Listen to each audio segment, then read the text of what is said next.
आजच्या छान संध्याकाळी विचारपीठावर असणारे आणि समोर असणारे सगळेच मान्यवर, महाराष्ट्र धर्म वाढवावा असा विषय घेऊन कन्नड सारख्या फार छान गावामध्ये येणं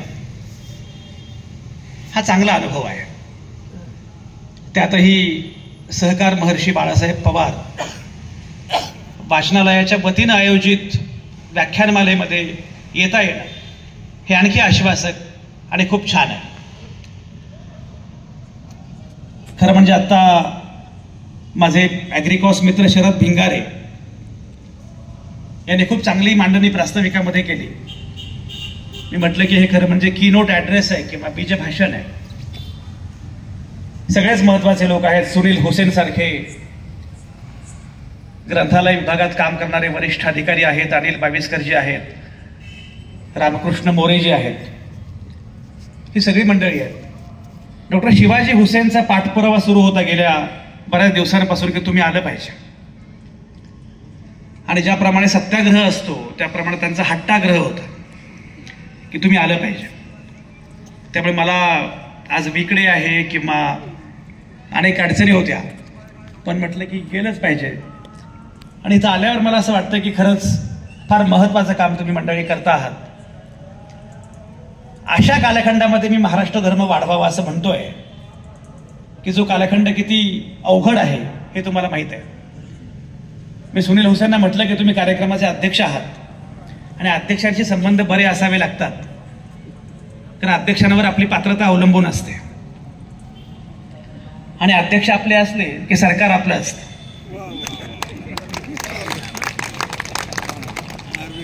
असा सध्याचा काळ आहे. अशा काळामध्ये महाराष्ट्र धर्म वाढवावा या विषयावर बोलणं हे माझ्या एक लक्षात नाही आलं. कन्नड हा परिसर मला प्रचंड आवडतो. मी पूर्वी पण इथे होतो औरंगाबादला. औरंगाबादचं एकूण वातावरण आणि कन्नडचं वातावरण हे वेगळंच आहे. डोंगर आहे छान. मला कळालं नाही की हे लोक झाडी डोंगर शोधायला इतके दूर कशाला गेले. कन्नडमध्ये आले असते तर त्यांना जरा जास्त झाडी डोंगर आणि चांगली हॉटेल पण मिळाली असते. बरं, गुवाहाटीला खरं म्हणजे मी इतके वेळा गेलोय, पण मला गुवाहाटीमध्ये कुठे झाडी डोंगर काही दिसले नाहीत. ज्यांना दिसले तेवढे. अशा सगळ्या कालखंडामध्ये महाराष्ट्र धर्म वाढवावा या संदर्भात बोलणं हे अवघड आहे. पण मला असं वाटतं की आरसा वाईट असला तरी सुद्धा किंवा त्यामुळेच आपला वारसा सांगणं फार आवश्यक असतं. आपला वारसा काय आहे हे कळणं फार आवश्यक असतं.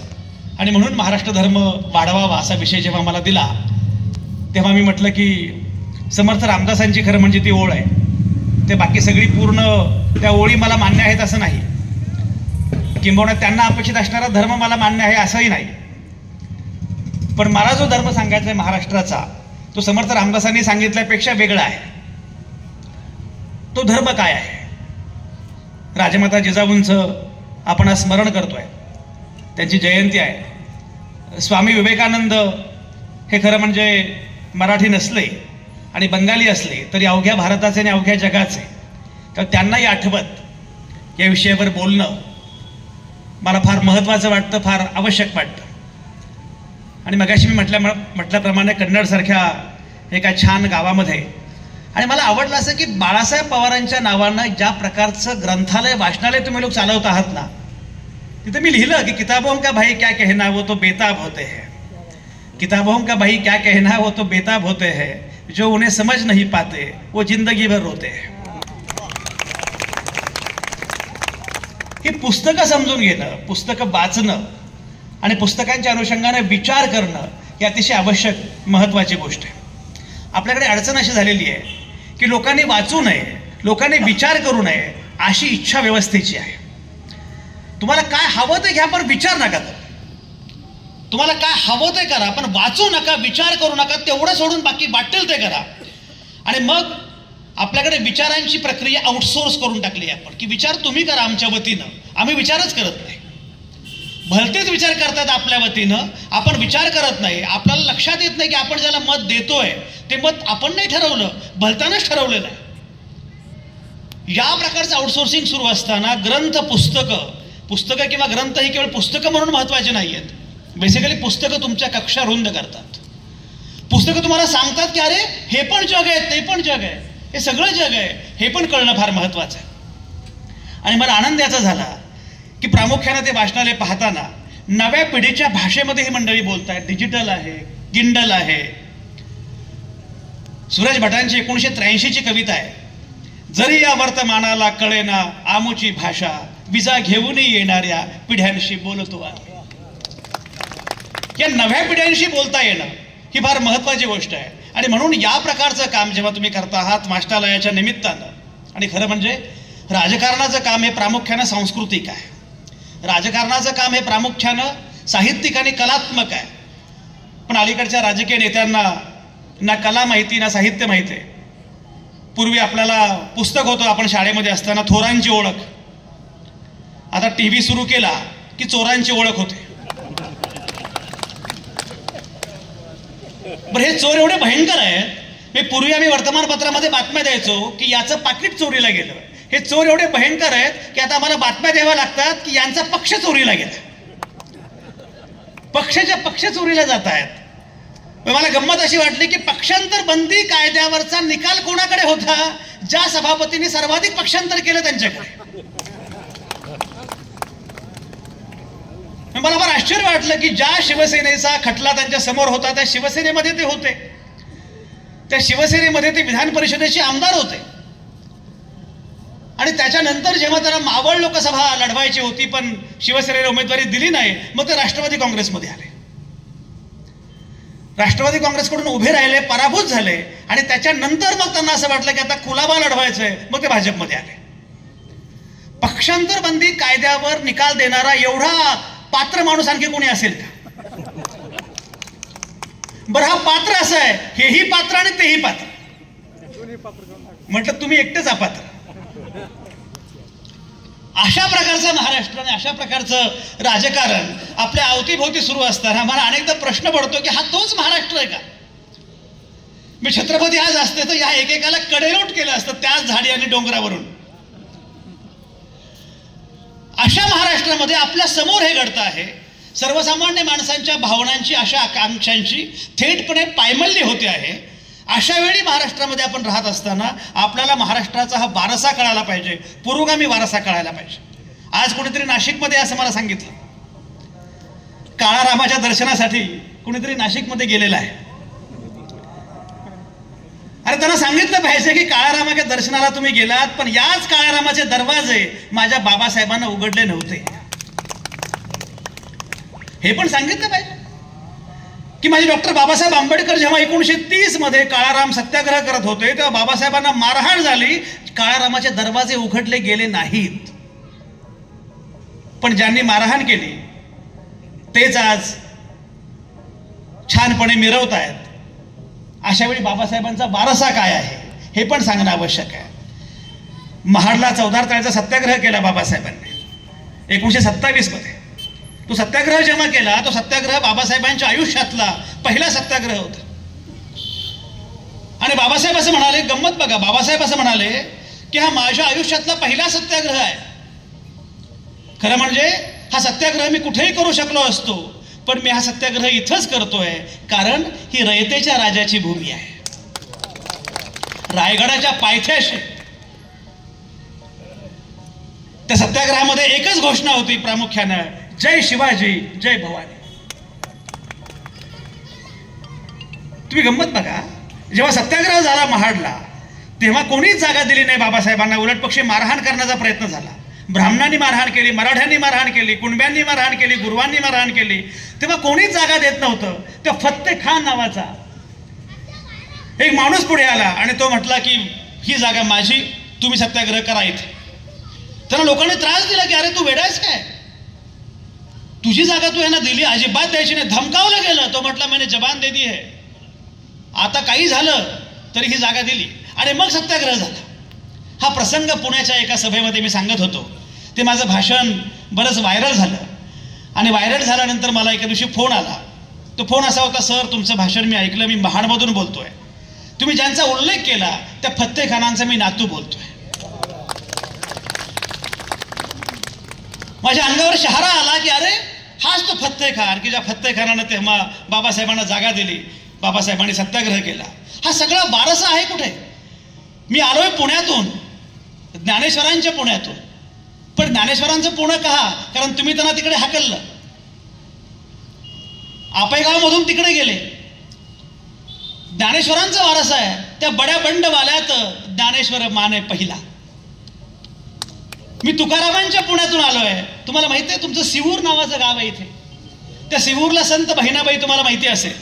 संत बहिणाबाई कुलकर्णी पाठक ही ब्राह्मण महिला, तिनं तेव्हा देहूमध्ये ती गेली आणि तुकारामांचं शिष्यत्व स्वीकारलं.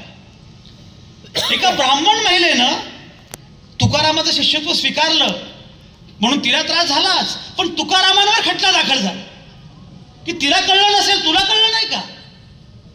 खुशाल एका ब्राह्मण महिलेचं शिष्यत्व तू स्वीकारतोस. मुळामध्ये महिला आली हा त्रास आणि ब्राह्मण महिला तुझी शिष्य झाली. हा तुकारामाचा वारसा आहे, हा ज्ञानेश्वरांचा वारसा आहे. मगाशी शरद भिंगार यांनी सांगितलं, हा तुकाराम ज्ञानेश्वरांचा वारसा आपण सोडला, त्यांचं बोट आपण सोडलं म्हणून आज हे घडत आहे. हा वारसा कुठे माहिती आहे आपल्याला?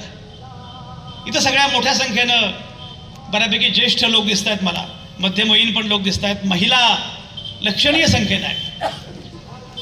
अनेकदा असं म्हटलं जातं की मुलं हल्ली काही वाचत नाहीत. मुलं हल्ली वाचत नाहीत हे खरं आहे, पण मला एक सांगा की मुळामध्ये मुलांना जो तुकाराम सांगितला पाहिजे, ज्ञानेश्वर सांगितला पाहिजे, तो तुम्ही कुठे सांगता?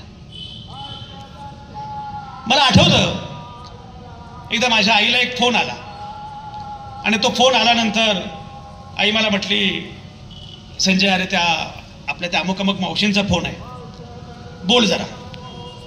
आपण नाही का जेव्हा जायचो तुझ्या शाळेकडे तेव्हा दळण टाकायला जायचो, त्या काही शेजारी तर राहायच्या. बोल बोल तुझी आठवण काढतायत.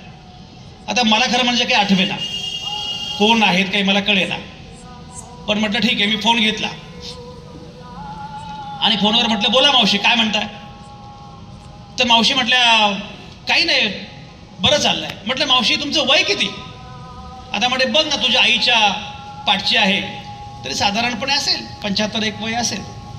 म्हटलं पण आवाज खणखणीत आहे. त्या म्हटलं काय बाबा आपलं काय आहे, आपल्या बळे नाही मी बोलत. ती सहजपणे म्हणाली आपल्या बळे नाही मी बोलत. मला तुकारामाचा अभंग आठवला, आपल्या बळे नाही मी बोलत, सखा भगवंत वाचा त्याची. हा त्या निरक्षर महिलेच्या ओठामध्ये सहजपणे तुकाराम आला. हा तुकाराम गेला कुठे? हे ज्ञानेश्वर गेले कुठे? आमच्या ज्या सगळ्या महिला पुढे बसलेल्या आहेत, बाकी सगळे पालक समोर बसलेले आहेत, तुमच्या सोबत असणारा हा तुकाराम आणि ज्ञानेश्वर आपण नव्या पिढीला देतोय. आणि म्हणून मला असं वाटतं की हा महाराष्ट्र समजावून सांगितला पाहिजे. हा महाराष्ट्र काही आजचा नाहीये, ही खूप मोठी परंपरा आहे, ही खूप मोठी लेगसी आहे, हा खूप मोठा वारसा आहे. आणि हा वारसा घेतला असेल, हा वारसा लक्षात घ्यायचा असेल तर आपल्याला तो वारसा समजून घेत पुढे गेलं पाहिजे. आणि म्हणून मला असं वाटलं की खरोखरच तुकारामांचा वारसा, ज्ञानेश्वरांचा वारसा म्हणजे जेव्हा डॉक्टर बाबासाहेब आंबेडकरांनी मूकनायक नावाचं नियतकालिक सुरू केलं 1920 मध्ये, तेव्हा त्या मूकनायकच्या शिरोभागी तुकारामाचा अभंग आहे. काय करू आता धरून या भीड, निशंक हे तोंड वाजवले. या पद्धतीनं तुकारामाचा वारसा. आणि एवढंच नाही, बाबासाहेबांनी 25 नोव्हेंबर 1949ला जेव्हा राज्यघटना सादर केली, तेव्हा राज्यघटना सादर करताना बाबासाहेब असं म्हणतात, तुम्ही एखादा मुद्दा मांडलात आणि तुमचा मुद्दा मला पटला नाही तर तुमचा मुद्दा खोडून काढण्यासाठी मी माझी बुद्धी पणाला लावेन, पण मला मान्य नसणारा मुद्दा सुद्धा तुम्हाला मांडता यावा यासाठी जीवाची बाजी लावेन. आणि मग बाबासाहेब तुकारामाला उद्धृत करतात, तुका म्हणे होय स्वतःशी संवाद, तुका म्हणे होय मनाशी संवाद, आपलाची वाद आपणाशी. ही परंपरा आहे भारताची, ही परंपरा आहे भारताची. ते सगळेच बोलत होते, अचानकपणे कोणीतरी एखादाच माणूस मन की बात कशी करायला लागला. इथे आमची पण मन की बात आहे, इथे प्रत्येकाच्या मन की बात आहे. कोणीतरी एक येतो आणि आपले मन की बात करतो. अरे असं कसं चालेल? प्रत्येकाच्या मन की बात, प्रत्येकाला आपल्याला जे वाटतं ते बोलता आलं पाहिजे, प्रत्येकाला आपल्याला जे वाटतं ते मांडता आलं पाहिजे. पण मी मगाशी म्हटल्याप्रमाणे व्यवस्थेला मुद्दाम करायचं काय माहिती आहे, व्यवस्थेला तुम्ही विचार करता कामा नये. पूर्वी काय होतं, समजा एखादं मूल रडत असेल, आई म्हणायची ग्राईपोर्टरा दे त्याला. आता एखादा मुलगा विचार करतोय, 4G दे त्याला, 5G दे त्याला. जिजी रे जी. विचारच करू नका तुम्ही. विचाराचं भय व्यवस्थेला आहे. मी नेहमी सांगत असतो की मला लष्करी तोयबापेक्षा लष्करी होयबाची भीती वाटते. तुम्ही वेगळा विचार करायचा नाही, वेगळा विचार मांडायचा नाही. आणि म्हणून वेगळा विचार मांडला म्हणून खून होतो नरेंद्र दाभोलकरांचा. काय त्यांची चूक आहे? वेगळा विचार मांडला, वेगळा विचार मांडला म्हणून खून होतो डॉक्टर कलबुर्गींचा, कॉम्रेड गोविंद पानसरेंचा. वेगळा विचार मांडला म्हणून खून होतो गौरी लंकेशचा. कारण व्यवस्थेला विचार करण्याचं भय वाटतं, वेगळ्या विचारांचं भय वाटतं. तुम्ही बाकी काही करा पण वेगळा विचार करू नका. आणि मग हे आपल्याला कळतच नाही की तुमची मुलं जी वाढतायत, सगळे पालक पालिका आणि काही महापालिका पण आहेत, सगळ्यांना सांगतो हे लक्षात घ्या की तुमची मुलं जी आहेत, तुमची मुलं ज्या प्रकारे वाढतायत त्यांनी विचार करू नये अशा प्रकारची व्यवस्था निर्माण केलेली आहे. सगळं बदलून टाकायचं, इतिहास बदलून टाकायचं. औरंगाबादचं नाव छत्रपती संभाजीनगर. छत्रपती संभाजी महाराजांविषयी आणखी कोणापेक्षाही आपल्याला जास्त आदर आहे. पण हे बदलता का तुम्ही? अरे काय काय बदलाल तुम्ही? शहराचं नाव बदलाल पण शहर हा शब्द उर्दू आहे, पेशवे हा शब्द उर्दू आहे, फडणवीस हा शब्द उर्दू आहे.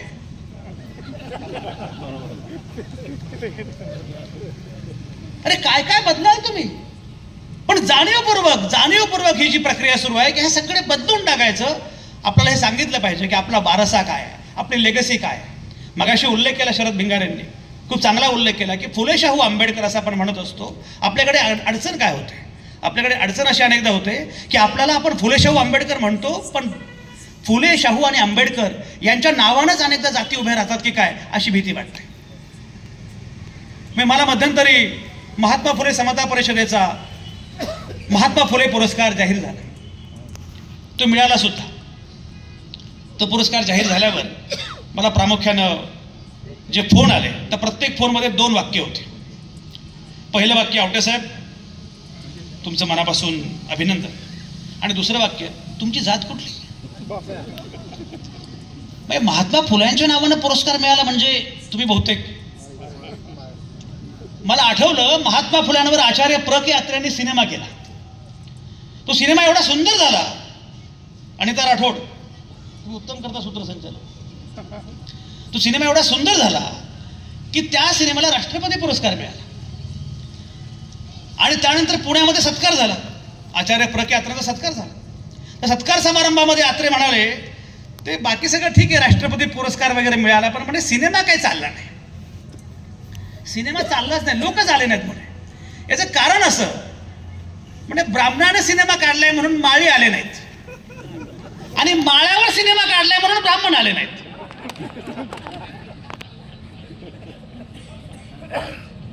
ही जी अडचण आहे आपली, मी मगाशी म्हटल्याप्रमाणे की फुले शाहू आंबेडकरांचा महाराष्ट्र, ज्याचा मी मगाशी उल्लेख करत होतो की बाबासाहेबांनी सत्याग्रह करताना 14 तळ्याचा जय शिवाजी जय भवानी ही भूमिका घेतली. आणि मुळामध्ये छत्रपती शिवाजी महाराज हा महाराष्ट्राचा प्रेरणास्रोत आहे हे महाराष्ट्राला पहिल्यांदा सांगितलं कोणी? महात्मा फुल्यांनी. महात्मा फुल्यांनी रायगडावरची समाधी सांगेपर्यंत ती माहिती नव्हती लोकांना. महात्मा फुल्यांनी शिवाजीचा पवाडा पहिल्यांदा गायला, तोपर्यंत काय शिवाजी महाराज माहिती होते?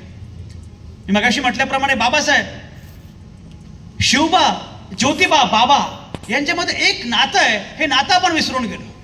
आमचा शाहीर म्हणतो, 2च राजे इथे गाजले या कोकण पुण्यभूमीवर, एक त्या रायगडावर, एक चवदार तळ्यावर. पण तरी सुद्धा हा महाराष्ट्र आपला आहे, हा महाराष्ट्र आपला आहे, हे नातं आपलं आहे हे आपण विसरून गेलो. आणि म्हणून मला असं वाटतं हे नातं लक्षात घेत आपल्याला पुढे गेलं पाहिजे. तुम्हाला गंमत सांगतो, आमच्या पुण्यामध्ये भिडेवाडा आहे. ज्या भिडेवाड्यामध्ये महात्मा फुल्यांनी मुलींची पहिली शाळा सुरू केली. नुकतीच बातमी आली, सर्वोच्च न्यायालयामध्ये निकाल लागला की आता बाकी सगळी अतिक्रमण हटली, बाकी सगळे, आणि निकाल लागला की आता भिडेवाडा हे राष्ट्रीय स्मारक होऊ शकतं. भिडेवाडा राष्ट्रीय स्मारक होऊ शकतं असं कळल्यानंतर मला प्रचंड आनंद झाला. आणि त्यात योगायोगाची किंवा फार आनंदाची गोष्ट अशी होती, इथे महिलासमोर बसल्यात म्हणून तुम्हाला मुद्दाम सांगतो. आणि तुम्ही कमी संख्येनं आहात पण तुम्हीच महत्वाचे आहात बरं का, यांचं काही खरं नाही. माझा भरोसा तुमच्यावर आहे, तर तुम्ही मनापासून ऐका. हे आपले यांचं काही खरं नाही, तुम्ही असणं फार महत्वाचं आहे. कारण बाबासाहेब तेव्हा असं म्हणाले होते, परिवर्तनाच्या लढ्यामध्ये महिला असतील तर मला चिंता वाटत नाही. बाबासाहेबांनी तेव्हा हिंदू कोड बिलाच्या मुद्द्यावर जो काही केंद्रीय मंत्रिपदाचा राजीनामा दिला तो मुळातच महिलांसाठी दिला. भिडेवाडा जेव्हा राष्ट्रीय स्मारक होणार असं जाहीर झालं तेव्हा माझ्या असं लक्षात आलं की तो भिडेवाडा राष्ट्रीय स्मारक व्हावा यासाठी सर्वोच्च न्यायालयामध्ये जी लढाई लढली गेली ती लढाई लढणाऱ्या चारही महिला होत्या. ती वकील महिला होती, तिथली भूमी अभिलेखा अधीक्षक ती महिला होती, महापालिकेची उपायुक्त महिला होती आणि दिल्लीमध्ये सुप्रीम कोर्टामध्ये लढणारी पण महिला होती. चारही महिला होत्या. मला फार छान वाटलं. म्हटलं आपण असं करूया, आपण आमच्या कार्यालयामध्ये या आणि कार्यालयामध्ये आपण एक छान कार्यक्रम करू. भिडेवाडा राष्ट्रीय स्मारक होणार असं एक छान आपण कार्यक्रम करू. त्या सगळ्या जणींना मी बोलावलं आणि बाबा आढावांनाही बोलावलं. म्हटलं बाबा तुम्ही या सगळ्या लढ्यामध्ये सुरुवातीपासून आहात, तुम्ही या. सगळे आले आणि मला खरंच कमाल वाटली की मुळामध्ये एक लक्षात घ्या की जेव्हा सावित्रीबाई फुले यांनी, फातिमा शेख यांनी जेव्हा पुण्यासारख्या शहरामध्ये महिलांसाठी मुलींसाठी पहिली शाळा सुरू केली तेव्हा त्यांना काय सहन नाही करावं लागलं. शेणगोळे दगडगोटे सगळे सहन करावं लागलं. पण एवढं सगळं सहन करावं लागलं पण मी नेहमी सांगतो की ज्या पुण्यामध्ये सावित्रीबाई फुले यांना शेणगोळे दगडगोट्याचा मुकाबला करावा लागला त्याच पुण्यामध्ये पुणे विद्यापीठाला शेवटी सावित्रीबाईंचंच नाव द्यावं लागलं. हा काव्यात्मक न्याय आहे, हा पोएटिक जस्टिस आहे. ह्या सगळ्या जणांना मी बोलावलं. आम्ही एक कार्यक्रम करत होतो. सगळं झाल्यानंतर आमच्या कार्यालयातले एक गृहस्थ माझ्याकडे आले. मेहेंदळी त्यांचं आडनाव. ते मला म्हटले तुम्हाला ते भिडेवाड्याचं काय कौतुक आहे हो, भिडेवाडा कशाला? मी त्याला म्हटलं तुला भिडेवाड्याबद्दल काय माहित आहे? आपल्याकडे ही मोठी अडचण आहे की मी मगाशी म्हटल्याप्रमाणे लोकांनी सगळ्याच गोष्टींना जातीमध्ये बंदिस्त करून टाकलेलं आहे. म्हणलं तुला हे माहित आहे की जेव्हा महात्मा फुले यांना मुलींसाठी पहिली शाळा सुरू करायची होती तेव्हा तात्याराव भिडेंनी जागा दिली. आता भिडे म्हटलं की भीती वाटते.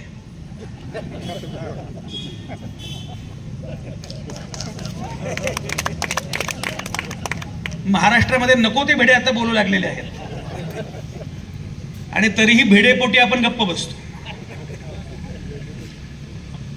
त्यांनी जागा दिली. एवढंच नाही, जेव्हा असा मुद्दा पुढे आला की या मुलींना शिकवणार कोण?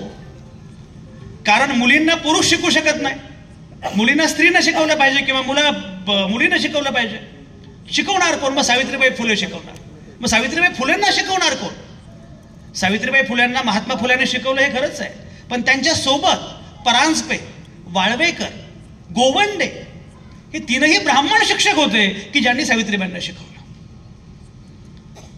मुळामध्ये हा लढा, हा संघर्ष हा केवळ एका जातीचा कधीच नव्हता. हा मानवी संघर्ष होता, मानवी मूल्यांचा संघर्ष होता. आणि म्हणून फुले शाहू आंबेडकरांचं सगळं योगदान पाहताना अरे याच पुण्यामध्ये लक्षात घ्या, हे केवळ बाकी सोडून द्या, याच पुण्यामध्ये जेव्हा महादेव गोविंद रानडे हे हॉटेलमध्ये जाऊन चहा प्यायले तेव्हा त्यांना प्रायचित्त घ्यावं लागलं की तुम्ही रानडे आहात, तुम्ही चहा कसा काय पिता हॉटेलमध्ये?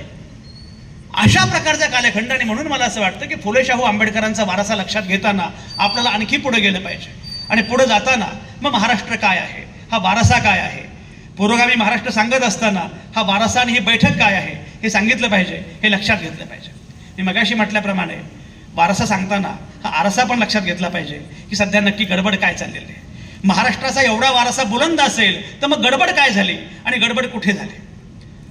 मला आठवतं मुळामध्ये 2019ची विधानसभा निवडणूक, त्या विधानसभा निवडणुकीमध्ये तेव्हा मी दिव्य मराठी नावाचं इथं दैनिक आहे त्याचा मी राज्याचा मुख्य संपादक होतो. आणि तेव्हा देवेंद्र फडणवीसांची महाजनादेश यात्रा सुरू झाली. त्या महाजनादेश यात्रेमध्ये मी त्यांची एक मुलाखत घेतली. त्या रथामध्ये ते आणि मी, आम्ही दोघेच होतो, मुलाखत घेतली. ती यात्रा जोरात सुरू होती आणि ती यात्रा सुरू असताना सांगलीमध्ये महापूर आला होता. ते मी अग्रलेख लिहिला की जेव्हा रोम जळत होतं तेव्हा नीरो फिडेल वाजवत होता. इकडे सांगली जळतं आहे, सांगली पेटलं आहे आणि इथे यांच्या यात्रा सुरू आहेत. अशा प्रकारची बरीच भूमिका मांडली, बराच विरोधामध्ये लिहिलं. लोकांनी मला सांगितलं की अहो तुम्हाला माहिती आहे का, काहीही झालं तरीही सत्तेमध्ये हेच येणार आहेत. म्हणजे सत्तेमध्ये कोणीही येऊ द्या, मला फरक पडत नाही, पण मला लोकांच्या बाजूने उभं राहणं फार आवश्यक आहे. मला कोणीतरी म्हटलं की आपण विरोधकच नाही. म्हटलं विरोधक नसतील तर विरोधाची बाजू मला मांडली पाहिजे.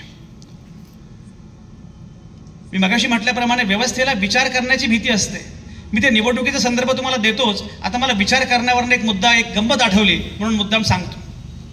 तेव्हा मी साम टीव्हीला मुंबईमध्ये संपादक होतो आणि माझा आवाज महाराष्ट्राचा नावाचा, आणि त्याने मगाशी उल्लेख केला, आवाज महाराष्ट्राचा नावाचा एक शो होता, प्राईम टाईम शो होता. तो संध्याकाळी 8 वाजता असायचा. मी कुठेही व्याख्यानाला गेलो तरी संध्याकाळी 8च्या शोला मात्र मी हमखास हजर राहायचो. तेव्हा शहादा नावाचं गाव आहे नंदुरबार जवळ. त्या शहाद्यामध्ये विद्रोही साहित्य संमेलन होतं.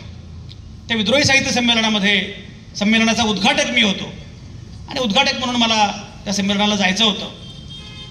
तर मी त्यांना म्हटलं की मी येतो तुमच्याकडे. सकाळी 10 वाजता उद्घाटन होतं आणि ते उद्घाटन झालं की मला परत लगेच निघायचं रात्री, कारण मला पुन्हा पुढच्या दिवशीचा शो आहे. मग काय केलं मी, रात्रीचा माझा शो संपल्यानंतर माझा ड्रायव्हर होता. माझा नेहमीचा ड्रायव्हर नव्हता त्या दिवशी, नेमका बदली ड्रायव्हर आलेला होता. तो कोण आहे मला माहिती नव्हतं. एका मित्रानं सांगितलं की हा ड्रायव्हर बरा आहे, याला घेऊन जा. त्याला मी घेतलं आणि कार्यक्रम संपला, माझा शो संपला. आम्ही बसलो, गाडीमध्ये बसलो, जेवण झालं. जेवण झाल्यावर त्याला मी म्हटलं आता मी मागे झोपतो, तू झोपू नकोस, तू गाडी चालव आणि मध्ये कुठे चहा वगैरे घे, तुला काय हवं ते कर आणि आपल्याला बरोबर कार्यक्रमाला पोचायचं सकाळी 10 वाजता. आम्ही निघालो. मध्येच पहाटे 4-4:30च्या सुमारास मला जाग आली. मी बघतोय तर गाडी थांबलेली. तुम्ही जरा व्हिज्युअलाइज करा बरं का. गाडी थांबलेली, आजूबाजूला पूर्णपणे अंधार आहे. गाडी थांबलेली आहे, आजूबाजूला पूर्णपणे अंधार आहे आणि गाडीत कोणीच नाही आहे. मी काच खाली केली, बघतोय तर एक म्हातारा चहाची टपरी चालवत होता.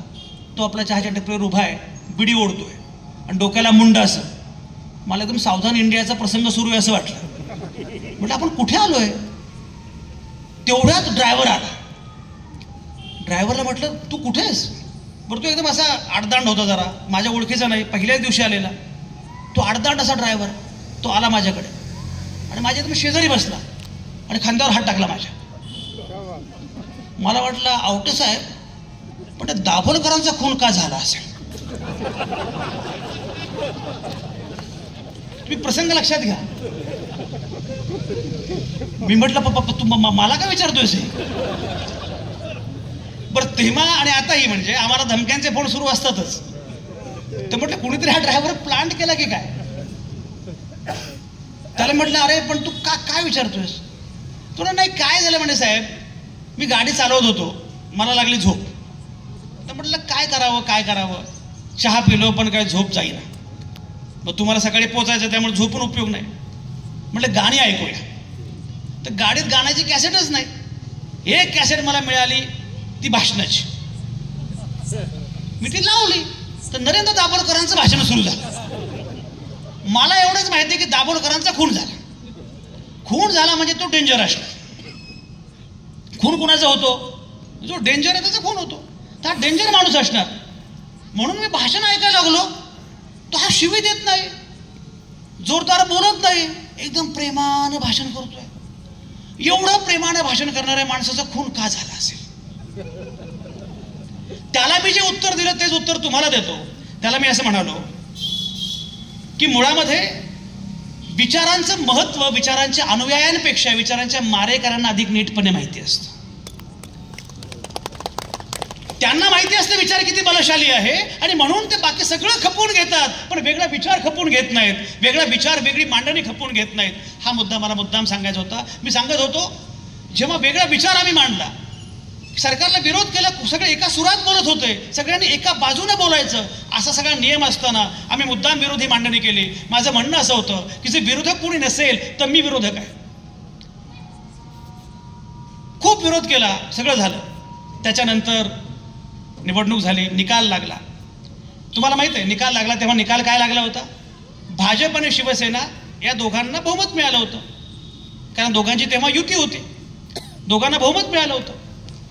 तर मी दिव्य मराठीचा राज्याचा संपादक होतो आणि पहिल्या पानावर मी असा अग्रलेख लिहिला की हा तसा निकाल लागलेला आहे जो निकाल देवेंद्र फडणवीसांना नको होता, आणि हा तसा निकाल लागलेला आहे जो उद्धव ठाकरेंना हवा होता. आता काहीही झालं तरी उद्धव ठाकरेंचं मुख्यमंत्रीपद कोणी हिरावून घेऊ शकत नाही. ज्या दिवशी निकाल लागला त्या दिवशी मला लोकांचे फोन आले, अहो म्हणजे तुमची भूमिका काही असेल पण दिसतंय आत्ता की दोघांना बहुमत मिळालंय आणि दोघं सत्तेमध्ये येणार. म्हटलं बघा पुढे काय होईल ते. त्यानंतर पुढे काय झालं आपल्याला माहित आहे, उद्धव ठाकरे मुख्यमंत्री झाले. उद्धव ठाकरे मुख्यमंत्री झाले आणि त्याच्यानंतर औरंगाबादमध्ये कोरोना आला, सगळीकडेच कोरोना आला. कोरोनाचं जे व्यवस्थापन सुरू होतं औरंगाबादमध्ये त्याच्यावर आम्ही मालिका चालवली. त्या मालिकेचं शीर्षक असं होतं, राजानंद सुरडकर समोर बसलेत, त्या माझ्यासोबत तेव्हा काम करत होते. त्याचं शीर्षक असं होतं, या लोकांचे मारेकरी कोण. आणि मग जिल्हाधिकारी, पोलीस आयुक्त सगळ्यांचे आम्ही फोटो छापले. हे सगळं झाल्यानंतर तेव्हा उद्धव ठाकरे सरकारनं माझ्या विरोधामध्ये 2 FIR दाखल केले. 2 FIR दाखल केले की तुम्ही आमच्या विरोधामध्ये भूमिका मांडताय. नेमके तेव्हा देवेंद्र फडणवीस औरंगाबादला आले होते, आमची भेट झाली. ते मला म्हटले तुमच्या विरोधामध्ये FIR दाखल झाले, तुम्ही काळजी करू नका, मी तुमच्यासोबत आहे. मी म्हटलं तुम्ही माझ्यासोबत आहात का नाही माहिती नाही, पण एक लक्षात घ्या, तुम्हाला कळलं ना की मी कोणाच्या सोबत आहे. सरकार कोणाचं का असे ना, आपण लोकांच्या बाजूने असलं पाहिजे, आपण लोकांच्या भाषेत बोललं पाहिजे, हे सगळ्यात महत्त्वाचं आहे. आणि म्हणून मला असं वाटतं की लोकांच्या भाषेत बोलताना जेव्हा हा विचार आपण करत असतो, मी जे मांडणी करतोय, हा जो वारसा सांगतोय, तो कुठल्याही पक्षाच्या अनुषंगानं नाही आहे. मी नेहमी सांगत असतो की मुळामध्ये मला चिंता यायची नाही की सत्तेमध्ये कोण आहे. माझा मुद्दा असा असतो की काही झालं तरी माझी सत्ता जाता कामा नये. हा देश कुठल्या नरेंद्र मोदींचा नाही आहे, हा देश कुठल्या देवेंद्र फडणवीसांचा नाही आहे, हा देश कुठल्या राहुल गांधींचा नाही आहे, हा देश कुठल्या शरद पवारांचा नाही आहे, हा देश तुमचा आणि माझा आहे. कारण उत्तम कांबळे इथे बोलले, आम्ही भारताचे लोक, we the people of India, सर्वसामान्य माणसाचा हा देश आहे. आणि म्हणून मला असं वाटतं की त्या प्रकारची भूमिका घेत सर्वसामान्य माणूस महत्त्वाचा आहे. महाराष्ट्र धर्मामध्ये सगळ्यात महत्त्वाचं काय असेल, केंद्रबिंदू काय असेल, तर तो आहे सर्वसामान्य माणूस. आणि सर्वसामान्य माणूस असताना मी ज्याप्रमाणे मगाशी उल्लेख केला की हा लढा सगळा मानवी मूल्यांचा होता, हा लढा कुठल्या जातीपातीचा नव्हता. तुम्हाला माहित आहे रमाबाई डोंगरे नावाची एक प्रख्यात विदुषी, तिने पुस्तक लिहिलं the high caste Hindu women, म्हणजे ब्राह्मण स्त्रियांवर होणारे अत्याचार. इथे महिला मोठ्या संख्येने ज्या काही असतील त्यांना मुद्दाम सांगतो, जात पुरुषांना असते, महिलांना नसते. कारण प्रत्येक जातीमध्ये महिलांचं शोषणच होतं. म्हणजे जेव्हा ब्राह्मणी व्यवस्था वगैरे आपण म्हणतो, पण ब्राह्मण स्त्रियांचं शोषण सर्वाधिक झालं. आपण कायम रमाबाई पेशवे वगैरे कौतुक करत असतो, पण हे आपल्याला माहिती नसतं की रमाबाई पेशव्यांचं आपण कौतुक करतो, पण त्या रमाबाईला 20व्या वर्षी सतीच्या प्रथेखाली जिवंत जाळलं गेलं. आणि म्हणून हाही मुद्दा तेवढाच महत्वाचा आहे. रमाबाई डोंगरे नावाची, मी सांगत होतो, रमाबाई डोंगरे नावाची एक विदुषी, विचारवंत, तिने पुस्तक लिहिलं. पुस्तक लिहिल्यावर तिला धर्मातून काढून टाकलं गेलं. तिने ख्रिश्चन धर्म स्वीकारला, तर तिच्या बाजूने कोणीच नव्हतं. रमाबाई डोंगरे म्हणजे त्याच पंडिता रमाबाई, तिच्या बाजूने कोणीच नव्हतं. तेव्हा तिच्या बाजूने फक्त 2 मित्र उभे राहिले, एक महात्मा फुले आणि दुसरी सावित्रीबाई फुले. मी मगाशी म्हटल्याप्रमाणे, कारण हा लढा कुठल्या जातीचा नाही, कुठल्या धर्माचा नाही आहे, या प्रकारे आपल्याला ही मांडणी केली पाहिजे. माझ्या एका पुस्तकामध्ये, माझं जे पुस्तक आहे वी द चेंज, आम्ही भारताचे लोक, त्या पुस्तकामध्ये एक प्रसंग आहे. तो प्रसंग मुद्दा मी आत्ता सांगतो, म्हणजे तो प्रसंग तुमच्या लक्षात येईल की काय प्रकारची मांडणी केली जाते आणि काय प्रकारची मांडणी करायला पाहिजे.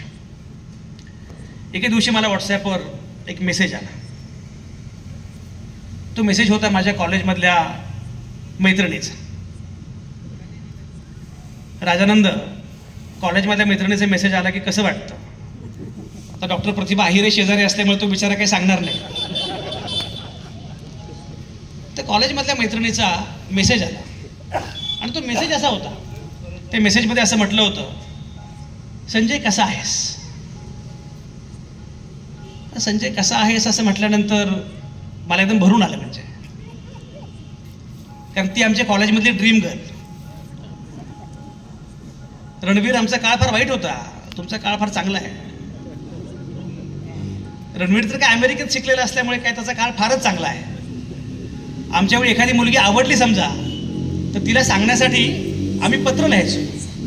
तेव्हा काय व्हॉट्सॲप किंवा फेसबुक वगैरे काही नव्हतं, पत्र लिहायचो. मी तर एका मुलीला 12-12 पानांची पत्र लिहिलेली आहेत. त्यामुळेच पत्रकार झालो. पत्रकार संघाच्या अध्यक्षांना किती पटलं बघा. तिला पत्र लिहायचो. मग त्यात गंमत काय होती की माझं अक्षर चांगलं होतं, त्यामुळे बाकीचे पण मित्र मला म्हणायचे आमचं पण पत्र लिहून दे ना. पण तुमचं प्रेम मी कसं काय लिहून देऊ? तर म्हणायचे अरे काय, सगळ्याचं सारखंच असतं. आणि ते मंगेश पाडगावकर होतेच, प्रेम म्हणजे प्रेम असतं, तुमचं आमचं सेम असतं.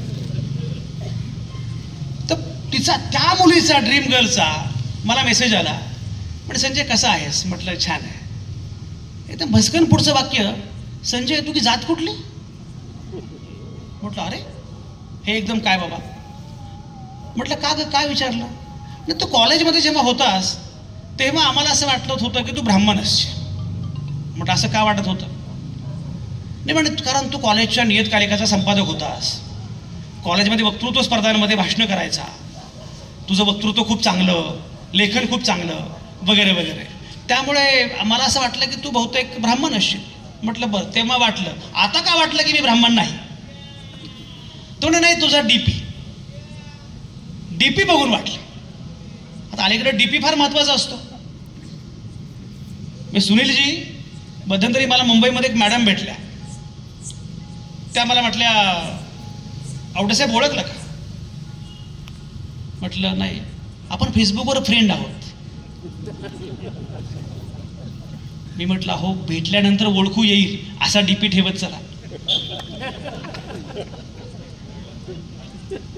डीपी इतका विलक्षण वेगळा असतो की प्रत्यक्ष ओळखूच येत नाहीत की या असत्या किंवा हेच ते. पूर्वी आपण काय करायचो की मेकअप करून फोटो काढायचो. आता लोक फोटो काढून मेकअप करतात. मी लोकांना सांगत असतो की आपण तेवढे सुंदर नसतो जेवढे डीपीवर असतो, आणि तेवढे वाईट पण नसतो जेवढे आधार कार्डावर असतो. बरोबर. तेव्हा ते तुमचा डीपी. म्हटलं माझा डीपी? म्हटलं काय माझ्या डीपीचं काय झालं? तर माझा डीपी असा होता, मागे लिहिलं होतं महात्मा फुले यांची जयंती. महात्मा फुले यांच्या जयंतीनिमित्त संजय आवटे यांची व्याख्या, आणि माझ्या गळ्यामध्ये जय भीमचा स्कार्फ होता. म्हणजे महात्मा फुले यांच्या जयंतीनिमित्त तुझं व्याख्यान आहे म्हणजे तू ब्राह्मण नसणार. मी म्हटलं मी कोण आहे सोडून दे, मी जात मानत नाही, मी जातीच्या खूप पलीकडे गेलेलो आहे. मला जात नाही आणि मला जात सांगण्याची आवश्यकता पण भासत नाही. पण तू मला विचारतेस म्हणून तुला विचारतो की तुझी जात कुठली आहे? म्हणे मी ब्राह्मण आहे. म्हटलं मग तू जर ब्राह्मण असशील तर तुला मी एक सांगतो की बाकी काही का असेल ना, पण तुझ्या डीपीवर फक्त महात्मा फुले आणि सावित्रीबाई फुलेच असले पाहिजेत. ती म्हटले कसं काय, माझा काय संबंध आहे? म्हटलं तू महात्मा फुल्यांबद्दल काय वाचलंय? म्हणजे फार कमी वाचलंय. म्हटलं ते कळालंच मला, पण म्हटलं जे वाचलंय ते सांग. म्हणजे मला 4 गोष्टी माहिती आहेत महात्मा फुल्यांबद्दल. म्हटलं सांग. म्हणजे पहिली गोष्ट म्हणजे महात्मा फुल्यांनी मुलींची पहिली शाळा सुरू केली. म्हटलं तुला हे माहिती आहे? पण तुला हे माहिती नाहीये, महात्मा फुल्यांनी मुलींची जी पहिली शाळा सुरू केली त्या मुलींच्या पहिल्या शाळेमध्ये सगळ्या मुली या ब्राह्मण होत्या. म्हणजे काय सांगतोस? म्हटलं बर, दुसरं सांग तुला काय माहिती आहे? म्हणजे मी असं ऐकलंय किंवा वाचलंय की महात्मा फुल्यांनी आणि सावित्रीबाई फुल्यांनी केशवपनाच्या विरोधामध्ये न्हाव्यांचा संप पुकारला. तेव्हा पती निधनानंतर महिलांचं केशवपन व्हायचं. महात्मा फुले आणि सावित्रीबाई फुले यांनी केशवपनाच्या विरोधामध्ये न्हाव्यांचा संप पुकारला की तुम्ही केशवपन करायचंच नाही महिलांचं. म्हटलं हे तुला अगदी बरोबर माहिती आहे. तुला हे माहिती आहे का केशवपन कुठल्या जातीमध्ये व्हायचं? कुठल्या जातीमध्ये व्हायचं? प्रामुख्यानं ब्राह्मण आणि त्यातही कोकणस्थ ब्राह्मण. तुम्ही काकस्पर्श सिनेमा पाहिला असेल. कोळी, माळी, साळी, कुणबी यांच्या महिलांमध्ये केशवपन होत नसे. म्हटलं बरोबर आहे. म्हटलं मग कोकणस्थ ब्राह्मणांचं केशवपन होऊ नये म्हणून महात्मा फुल्यांनी ओबीसी न्हाव्यांचा रोजगार बुडवला. म्हणे हो. अरे हो, आणखी तुला काय माहिती आहे? म्हणजे मला हे माहिती आहे की तेव्हा अनेक मुलींचं लैंगिक शोषण व्हायचं, त्यांच्यावर अत्याचार व्हायचे, आणि मग त्या कुमारी माता त्या प्रेग्नंट राहायच्या आणि मग लोकलज्जेस्तव आत्महत्या करायच्या, अवैध पद्धतीनं गर्भपात करायच्या, त्यामध्ये त्यांचा मृत्यू व्हायचा, बाळ दगावायचं. महात्मा आजही आहे बरं का, फुलेवाड्यामध्ये ती खोली आहे.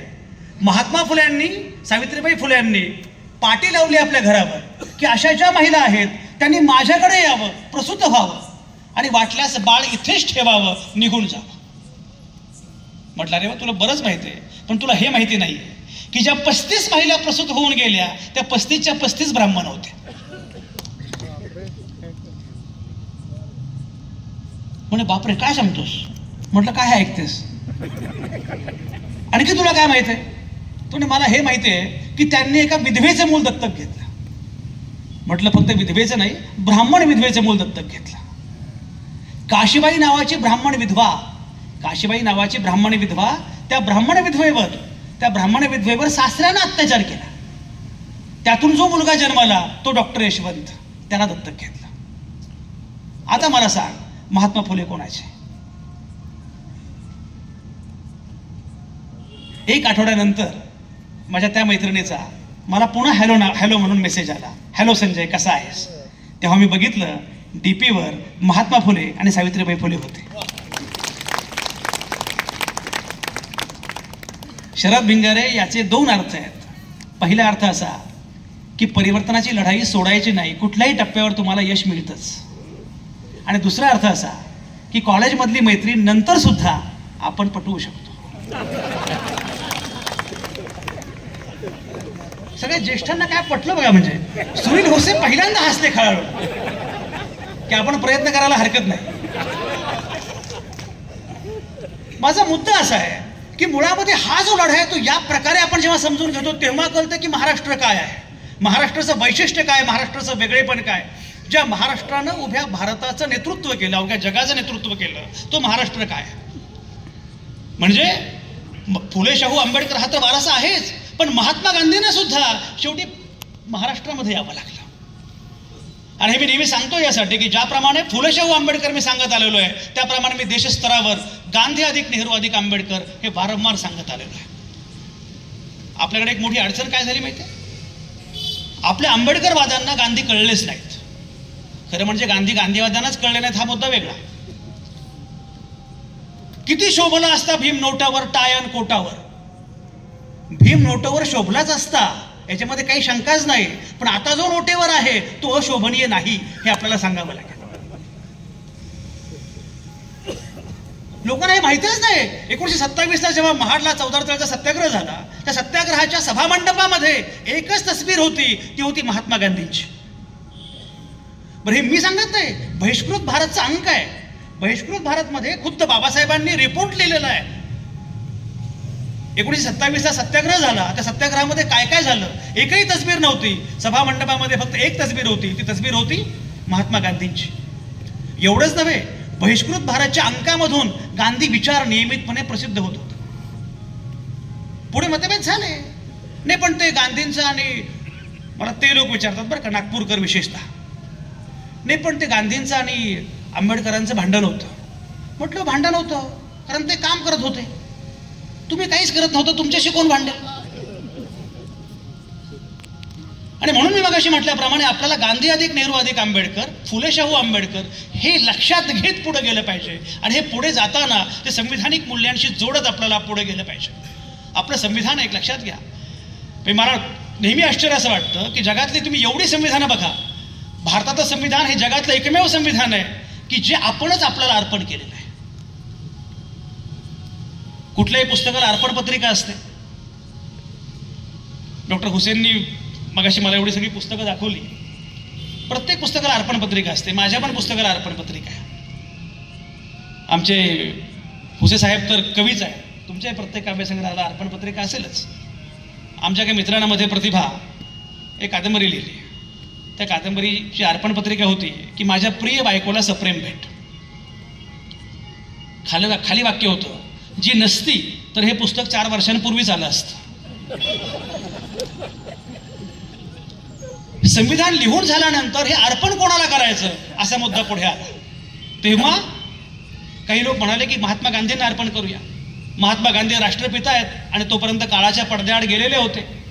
गांधीवाद्यांसकट सगळ्यांनी ही कल्पना फेटाळून लावली आणि गांधींच्याच काय कोणाच्याही चरणी आम्ही आमची राज्यघटना अर्पण करणार नाही. म्हणून भारताची राज्यघटना असं म्हणते, आम्ही भारताचे लोक, आम्हीच आमच्या प्रति ही घटना अर्पण करतो आहोत. हे जे वैशिष्ट्य आहे, सर्वसामान्य माणूस केंद्रबिंदू असणं. कारण महाराष्ट्र सांगताना शेवटी भारताशी नातं सांगितलं पाहिजे.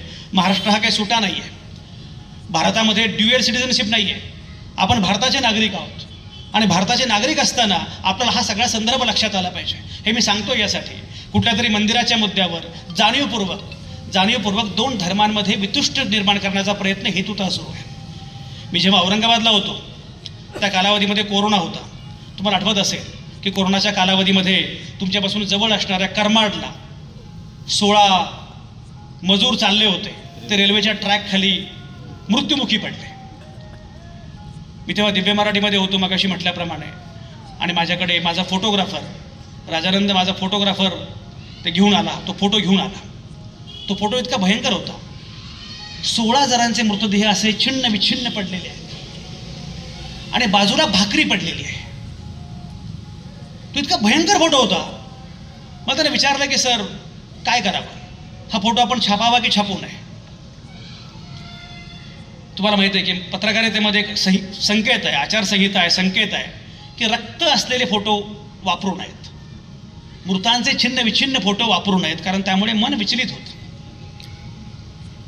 मी तो फोटो बघितला आणि माझ्या सहकाऱ्यांना विचारलं की या फोटोचं काय करावं, हा फोटो वापरावा.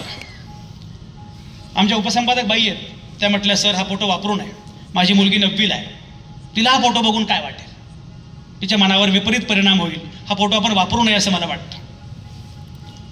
मी केबिनचा दरवाजा बंद केला, आत गेलो आणि विचार केला आणि माझ्या लक्षात आलं की हा फोटो आपण वापरला पाहिजे. वास्तव काय आहे हेही लोकांपर्यंत कळलं पाहिजे. मी तो फोटो फक्त वापरला नाही, पूर्ण पानभर फोटो वापरला आणि त्या फोटोच्या शेजारी मी कॅप्शन लिहिले. ती फोटो कॅप्शन म्हणजे कविताच होती. ती कविता अशी होती, अजंठा वेरूळच्या परिसरात उद्या जेव्हा उत्खनन होईल, अजंठा वेरूळच्या परिसरात उद्या जेव्हा उत्खनन होईल तेव्हा सापडतील आक्रसलेले मृतदेह आणि त्यांच्या शेजारी सापडेल निवर्तलेली भाकरी. तेव्हा विकास हीच त्या काळाची सगळ्यात मोठी फेक न्यूज होती असा निष्कर्ष उद्याच्या पिढ्या काढतील.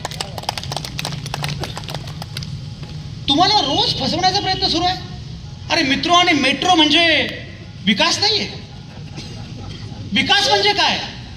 डॉक्टर अजित रानडे नावाचे प्रख्यात अर्थतज्ञ, ते रिझर्व्ह बँकेचे सल्लागार आहेत. शरद अर्थतज्ञ असून सुद्धा रिझर्व्ह बँकेचे सल्लागार आहेत, हे आश्चर्याचंच आहे. तर ते सल्लागार आहेत. त्यांना मी एकदा माझ्या ऑफिसमध्ये बोलावलं, लोकमतच्या ऑफिसमध्ये, की या तुम्ही. ते आले आणि त्यांना म्हटलं ॲज अन इकॉनॉमिस्ट आम्हाला सांगा विकास म्हणजे काय, व्हॉट इज डेव्हलपमेंट. अलीकडे जी कल्पना मांडली जाते विकासाची, आता तर 22 जानेवारी नंतर विकासाची कल्पनाच बदलून जाणार आहे. तर विकास म्हणजे काय, विकासाचा अर्थ काय. तर ते मला म्हटले संजय तुम्ही फ्रान्सला कधी गेलाय का. म्हटलं बऱ्याच देशांना गेलो आहे पण फ्रान्सला अद्याप गेलो नाही.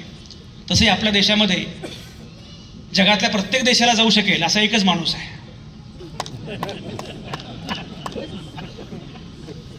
त्यामुळे म्हटलं मी काय गेलेलो नाहीये. ते म्हणजे तुम्ही फ्रान्सला गेला तर कधीतरी पॅरिसला जेव्हा जाल तर पॅरिसमध्ये गेल्यानंतर तुम्ही चेक इन करता, हॉटेलमध्ये चेक इन करता आणि रूम घेतल्यानंतर आपण पहिलं काम काय करतो, रिसेप्शनला फोन करतो, कारण आपल्याला पाणी हवं असतं. आणि पाणी म्हणजे काय, बिस्लेरी, मिनरल वॉटर. आपल्याला मिनरल वॉटर पाहिजे असतं. तुम्ही फोन करता मिनरल वॉटर, ती म्हणते काय तुम्हाला पिण्याचं पाणी पाहिजे का. हो. रिसेप्शनिस्ट म्हणते आज जा बाथरूममध्ये जे नळाचं पाणी आहे ते प्या. तुम्ही म्हणता ओ, ती पण म्हणते ओ, कारण फ्रेंचमध्ये ओ म्हणजे पाणी. ती म्हणते की बाथरूमच्या नळाचं पाणी तुम्ही पिऊ शकता. अजित रानडे असं म्हणतात की महानगरपालिकेच्या नगरपालिकेच्या नळाचं पाणी डोळे झाकून जिथे पिता येतं त्याला विकास म्हणतात. जिथे जिथे सरकारी शाळेमध्ये आपल्या मुलाला प्रवेश द्यावा असं श्रीमंतांना सुद्धा वाटतं त्याला विकास म्हणतात. जिथे सार्वजनिक वाहतुकीतून आपण प्रवास करावा असं श्रीमंतांना पण वाटतं त्याला विकास म्हणतात.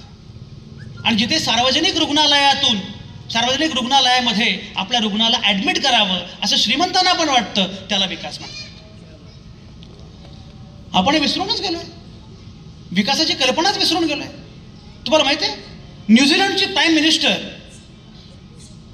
काय त्याचं नाव, जेसिना आर्डेन मला वाटतं, ती आता नाहीये, तिनं राजीनामा दिला. तिची तुम्हाला मजा सांगतो. ती न्यूझीलंडची अध्यक्ष प्राईम मिनिस्टर झाली आणि पंतप्रधान झाल्यानंतर कोरोनाच्या कालावधीमध्ये आपल्या बॉयफ्रेंडसोबत, पंतप्रधान बरं का, आपल्या बॉयफ्रेंडसोबत हॉटेलमध्ये गेले. आता ही गंमत बघा, म्हणजे पंतप्रधान बॉयफ्रेंडसोबत हॉटेलमध्ये गेली. तिची क्रांती आणखी पुढचीच आहे. महिलांनो ऐका, तुम्ही म्हणाल काय बाई काही असतं बाबा. ती झाली प्राईम मिनिस्टर, तिने आपल्या बॉयफ्रेंडची ओळख करून दिली. त्यानंतर एक वर्षानं तिने घोषणा केली की आता मी आई होते आहे. आणि त्यानंतर वर्षानं घोषणा केली आता आम्ही लग्न करतोय. पण मोकळेपणा बघा, ती जेव्हा त्या कोरोनाच्या कालावधीमध्ये एका हॉटेलमध्ये गेली बॉयफ्रेंड सोबत आणि म्हटली की मला काही कॉफी घ्यायची आहे किंवा मला काही जेवण करायचं आहे, तेव्हा हॉटेलचा मॅनेजर म्हणाला माफ करा, तुमच्याच नियमानुसार कोरोनामुळे 50% ऑक्युपन्सी आहे, हॉटेलमध्ये जागा नाही आहे आणि तुम्ही अगोदर बुकिंग केलं नाही त्यामुळे तुम्हाला बसता येणार नाही. ती म्हटली सॉरी आणि निघून आली. हे आपल्या देशामध्ये घडू शकतं नाही. तुम्ही पंतप्रधान असा किंवा कोणीही असा, तुम्ही सहजपणे लोकांमध्ये वावरू शकता. आपल्याकडे सार्वजनिक व्यवस्था सगळ्या संपवून टाकण्याचं षडयंत्र आखलं जातं. आणि म्हणून मला असं वाटतं की महाराष्ट्राच्या अनुषंगानं बोलताना विकासाची मूळ व्याख्या काय याचा विचार केला पाहिजे. आपण बाकी वारसा फार मोठा सांगतो, फुले शाहू आंबेडकर आणि सगळा वारसा सांगतो, पण पुढे काय हा मुद्दा लक्षात घेतला पाहिजे. आणि त्याच्या पुढे मुद्दा सांगतो, जेव्हा कोरोना आला, मगाशी मी सांगितलं कोरोनाचा उल्लेख केला, तेव्हा काय केलं माध्यमांनी. तुम्हाला एक गंमत सांगतो. माझे काका, त्यांना मी तात्या म्हणतो, त्यांचं वय वर्ष 85 शरद, वय वर्ष 85. त्या काकांना कोरोना झाला. तुम्हाला माहिती आहे जेव्हा कोरोना झाला तेव्हा आपण ॲडव्हान्समध्ये श्रद्धांजली व्हायचो. बरं, काकांचं वय वर्ष 85. मी काकांना फोन केला, म्हटलं काका काळजी घ्या. तर मी तात्या म्हणतो, तात्या शेती करतात बरं का, तात्या काळजी घ्या. तात्याला मी ॲडमिट केलं. आठवडाभरानं तात्या टुमटुमीत बरे होऊन परत. म्हणलं तात्या तुमचं अभिनंदन, तुम्ही वाचलात. तात्या म्हणले संजू लेका माझे सगळेच अभिनंदन करायला लागलेत, मला काहीच झालं नव्हतं, सर्दी आणि खोकलाच झाला होता. त्या कालावधीमध्ये कोणी खोकला तर पुण्यामध्ये लोक 1 किलोमीटर उडी मारायचे. म्हटलं तात्या सर्दी खोकला किरकोळ नव्हता, म्हटलं त्याला कोरोना म्हणतात. तात्या म्हटले असं नसं. म्हटलं तात्या तुम्हाला भीती नाही वाटली? म्हणजे अजिबात नाही भीती वाटली. म्हटलं तात्या तुम्ही टीव्ही बघत नाही का? म्हणे नाही. म्हटलं त्यामुळे वाचलात. कोरोनाच्या कालावधीमध्ये कोरोनाचा नवा रुग्ण कन्नडमध्ये, अरे बापरे, अख्खा कन्नड सगळं गावातले लोक असले घाबरलेले होते. परगावाच्या लोकांना बंद केला होता, प्रवेश बंद. आता जो प्रवेश बंदी सुरू आहे ती नव्हे बरं का, आता जी प्रवेश बंदी वेगळी सुरू आहे. प्रवेश बंद, कोणी यायचंच नाही. लोक अक्षरशः घाबरलेले होते. पण हे घाबरवलं कोणी होतं? हे घाबरवलं होतं माध्यमांनी. लाल कोरोना, हिरवा कोरोना, तांबडा कोरोना. NIVच्या शास्त्रज्ञांना सुद्धा कळलेलं नाही की कोरोना अशी एवढ्या रंगाचे असतात. एक लक्षात घ्या, केवळ तेवढंच केलं नाही, मुस्लिमांनी हिंदूंवर कोरोना लादलेला आहे असा प्रचार माध्यमांनी केला. तुम्हाला आठवत असेल. आणि हे मी म्हणत नाहीये, उच्च न्यायालयाच्या औरंगाबाद खंडपीठाच्या न्यायमूर्तींनी आपल्या निकालपत्रामध्ये थेटपणे असं म्हटलेलं आहे की त्या कालावधीमध्ये माध्यमांनी कोरोनाच्या निमित्तानं हिंदू विरुद्ध मुस्लिम असा वाद संघर्ष निर्माण करण्याचा प्रयत्न केला आणि माध्यमांनी पश्चाताप व्यक्त केला पाहिजे. जाणीवपूर्वक हिंदू विरुद्ध मुस्लिम. अरे या देशाची गाथा किती वेगळी आहे. माझं काही पुस्तक आहे वी द चेंज, आम्ही भारताचे लोक. त्या पुस्तकात एक कविता आहे. तुम्ही भाग मिल्खा भाग बघितलाय ना. ती कविता अशी आहे, धर्माने पेटवलेल्या वणव्यातून मिल्खा सिंग धावत असतो. धर्माने पेटवलेल्या वणव्यातून मिल्खा सिंग धावत असतो. धावणाऱ्या मिल्खाच्या रूपात फरहान अख्तर दिसतो.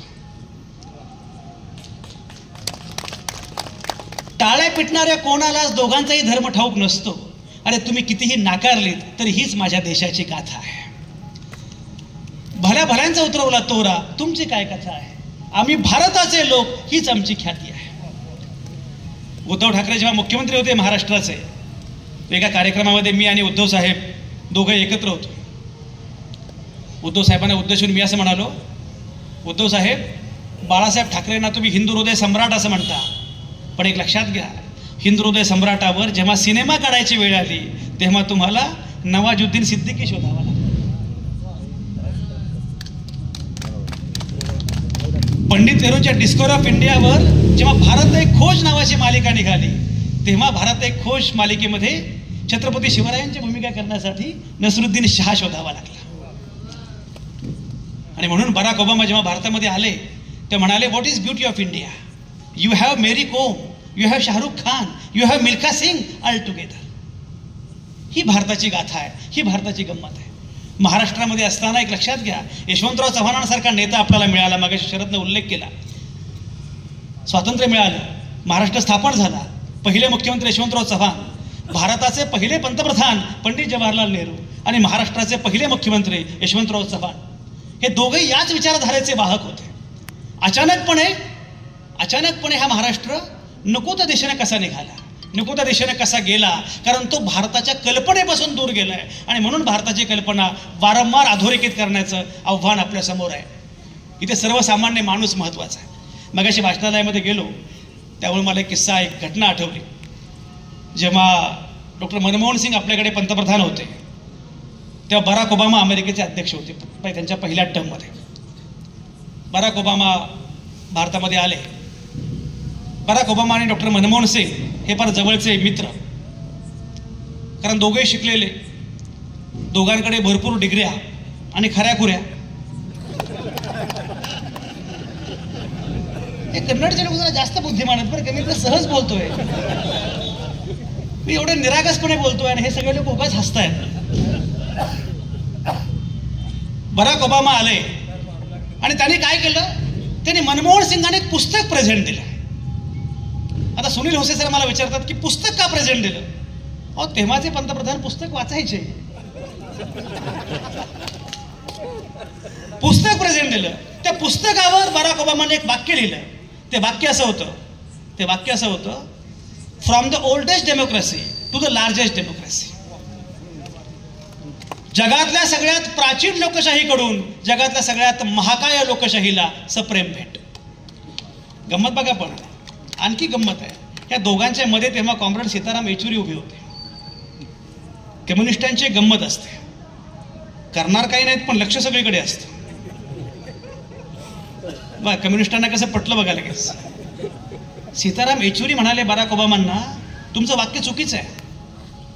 तुम्ही प्राचीन पण नाही आहात आणि महाकाय पण नाही आहात. ते म्हटले कसं काय. 1776 मध्ये आम्हाला स्वातंत्र्य मिळालं, आम्ही प्राचीन आहोत. तेव्हा ते म्हटले, येचुरी म्हणाले, 1776 मध्ये तुम्हाला स्वातंत्र्य मिळालं हे खरं आहे, 1776 मध्ये तुम्ही लोकशाही स्वीकारली हे खरं आहे, पण 1965 पर्यंत तुमच्या देशामध्ये प्रत्येकाला मताचा अधिकार नव्हता. माझ्या देशात मात्र प्रत्येकाला पहिल्या दिवसापासून मताचा अधिकार आहे, स्त्रिया असोत पुरुष असोत कुठल्याही जातीचा असो.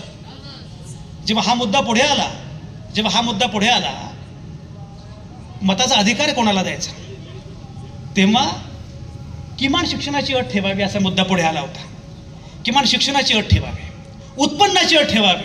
बाबासाहेब म्हणाले माझी माणसं निरक्षर असतील पण त्यांच्यामध्ये सामूहिक शहाणपण आहे. इथं महिला दिसतात मला, महिला माझ्याकडे बघा, तिकडे बघू नका. महिला, तुम्हाला मुद्दाम सांगतो, इंग्लंडमध्ये 1928 पर्यंत महिलांना मताचा अधिकार नव्हता. जेव्हा मताच्या अधिकारासाठी महिलांनी आंदोलन केलं तेव्हा त्यांना जिवंत जाळलं गेलं. तुमच्या माझ्या देशात मात्र प्रत्येकाला पहिल्या दिवसापासून मताचा अधिकार मिळाला. ही जी कल्पना आहे भारताची, आणि त्यातही प्रामुख्याने महिलांना सुद्धा मिळाला, कारण महिला महत्त्वाच्या आहेत याची जाणीव आपल्याकडे सगळ्याच धोरणकर्त्यांना होती, घटनाकारांना होती. आणि महिला खरंच महत्त्वाच्या असतात बरं का. तुम्हाला सांगू का, एक लक्षात इकडे बघा जरा, तुम्ही यांची काळजी करू नका. तुम्ही जास्त सक्षम आहात यांना माहिती म्हणून घाबरतात. त्यांना माहितीच आहे. मला आठवतं एकदा मी रेल्वेमध्ये प्रवास करत होतो, आणि प्रवास करत असताना माझ्या शेजारी एक नवीन लग्न झालेलं जोडपं होतं. नुकतंच लग्न झालेलं जोडपं होतं, नवरा बायको. आणि ती बायको जी आहे नवीन लग्न झालेली, ती नवऱ्याच्या डोळ्यात डोळे भिडवून, ऐक ना आपण ना असं, आणि आपला जो काउंटर पार्ट आहे तो बोल की. हो, या पुरुषांना हसता येत नाही. तुम्ही कधी बघितलं का पुरुष नीट हसताना? तुम्ही कधीतरी फक्त एक, बरं का मी सांगतो ना, एक एक्सरसाइज करा. 2 पुरुष गप्पा मारताना बघा आणि 2 महिला गप्पा मारताना बघा. महिला इतक्या भरभरून बोलत असतात ना, एकमेकीच्या अंगाला हात लावतील, कानाला हात लावतील. हे नवं आहे का कानातलं, हे अमुक आहे का, ऐक ना तू माझं, आणि हे होय का, बर अच्छा. हिला रडता येत नाही. कितीही दुःख झालं तरी बायकोच्या मांडीवर हमसून हमसून रडणारा पुरुष बघितलाय का? हा पुरुष आहे ना, कसा रडेल? यांचा दगड झालेला आहे. त्यामुळे मी नेहमी सांगतो, कुठलीही विषमतेची व्यवस्था त्या व्यवस्थेच्या कथित लाभार्थ्यांचं पण नुकसान करते. स्त्री पुरुष विषमतेनं सर्वाधिक नुकसान पुरुषांचं गेलेलं आहे. आणि आता मात्र स्त्रिया, हे मला आठवतं अलिबागमध्ये असताना मी एकदा नवरा बायकोचं भांडण सुरू होतं. नवरा म्हटलं बायकोला, हो घराच्या बाहेर. बायको म्हटली कोणाचं घर? तो ने माझं घर. तो म्हटलं सांग बरं. बायको म्हटली सांग बरं साखर कुठल्या डब्यात आहे? म्हणजे साखर कुठल्या डब्यात आहे तुला माहित नाही म्हणतो माझं घर. मी सांगितल्याप्रमाणे सर्वाधिक काम जे झालेलं आहे महिलांच्या अनुषंगाने ते महाराष्ट्रामध्ये झालेलं आहे. आणि म्हणून स्त्री पुरुष समतेच्या अनुषंगाने सुद्धा महाराष्ट्रानं ज्या प्रकारचं काम केलेलं आहे, मला असं वाटतं की जो लढा मी सांगतोय परिवर्तनाचा, त्या लढ्यामध्ये सर्वात पहिल्यांदा महिलांनी आलं पाहिजे. आपल्यापैकी अनेकांना माहिती नाहीये की आपण फुले शाहू आंबेडकर सांगतो इथे, आणि महिला भलत्याच ठिकाणी असतात. नको त्या बैठका, नको त्या गोष्टी. बैठका इथे आहेत की नाही मला माहिती नाहीये. आहेत का बैठका? आहे ना बैठक? नको त्या ठिकाणी महिलांना गुंतवलं जातं. महिलांनी या सगळ्या विचारांमध्ये भाग घेऊच नाही असा प्रयत्न मुद्दाम केला जातो. मला असं वाटतं या लढाईमध्ये आपल्याला महिलांना सोबत घ्यावं लागणार आहे. या लढाईमध्ये आपल्याला तरुणांना सोबत घ्यावं लागणार आहे. आणि सगळ्यात महत्त्वाचं म्हणजे नव्या पिढीच्या भाषेत बोलावं लागेल. आपली अडचण काय झाली माहिती आहे?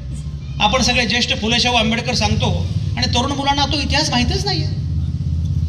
इतिहासामध्ये काहीच नाहीये, सगळं अजिबातच माहिती नाहीये. आणि आपण त्यांच्या भाषेत बोलत नाही. तरुण मुलामुलींच्या भाषेत आपण बोलत नाही, त्यांच्या भाषेत बोललं पाहिजे.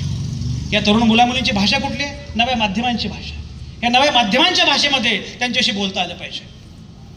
नुसती भाषणं करून चालणार नाही. त्यांना त्यांची माध्यमं पण तुम्हाला समजावी लागतील, समजून घ्यावी लागतील. मला खात्री आहे या पद्धतीनं या भाषेमध्ये आपण नव्या पिढीशी बोलत गेलो, या प्रकारे आपण संपर्क संवाद साधत गेलो. एक तुम्हाला सांगू का, मला पूर्णपणे खात्री आहे परिवर्तनवादी विचार जेव्हा तुम्ही मांडता ना तेव्हा त्याला यश येतं. तुम्हाला फक्त एक उदाहरण सांगतो. माझं जेव्हा वी द चेंज आम्ही भारताचे लोक नावाचं पुस्तक आलं शरद, ते पुस्तक आल्यानंतर मला एके दिवशी फोन आला. त्या माझ्या पुस्तकावर फोन नंबर आहे. संजय आवटे बोलत आहेत का? म्हटलं हो बोलतो. मी रश्मी लेले बोलते. म्हटलं बोला. हुजूर पागा शाळेची निवृत्त उपमुख्याध्यापिका, राष्ट्रपती पुरस्कार विजेती. म्हटलं बरं मॅडम बोला. माझं वय वर्ष 72.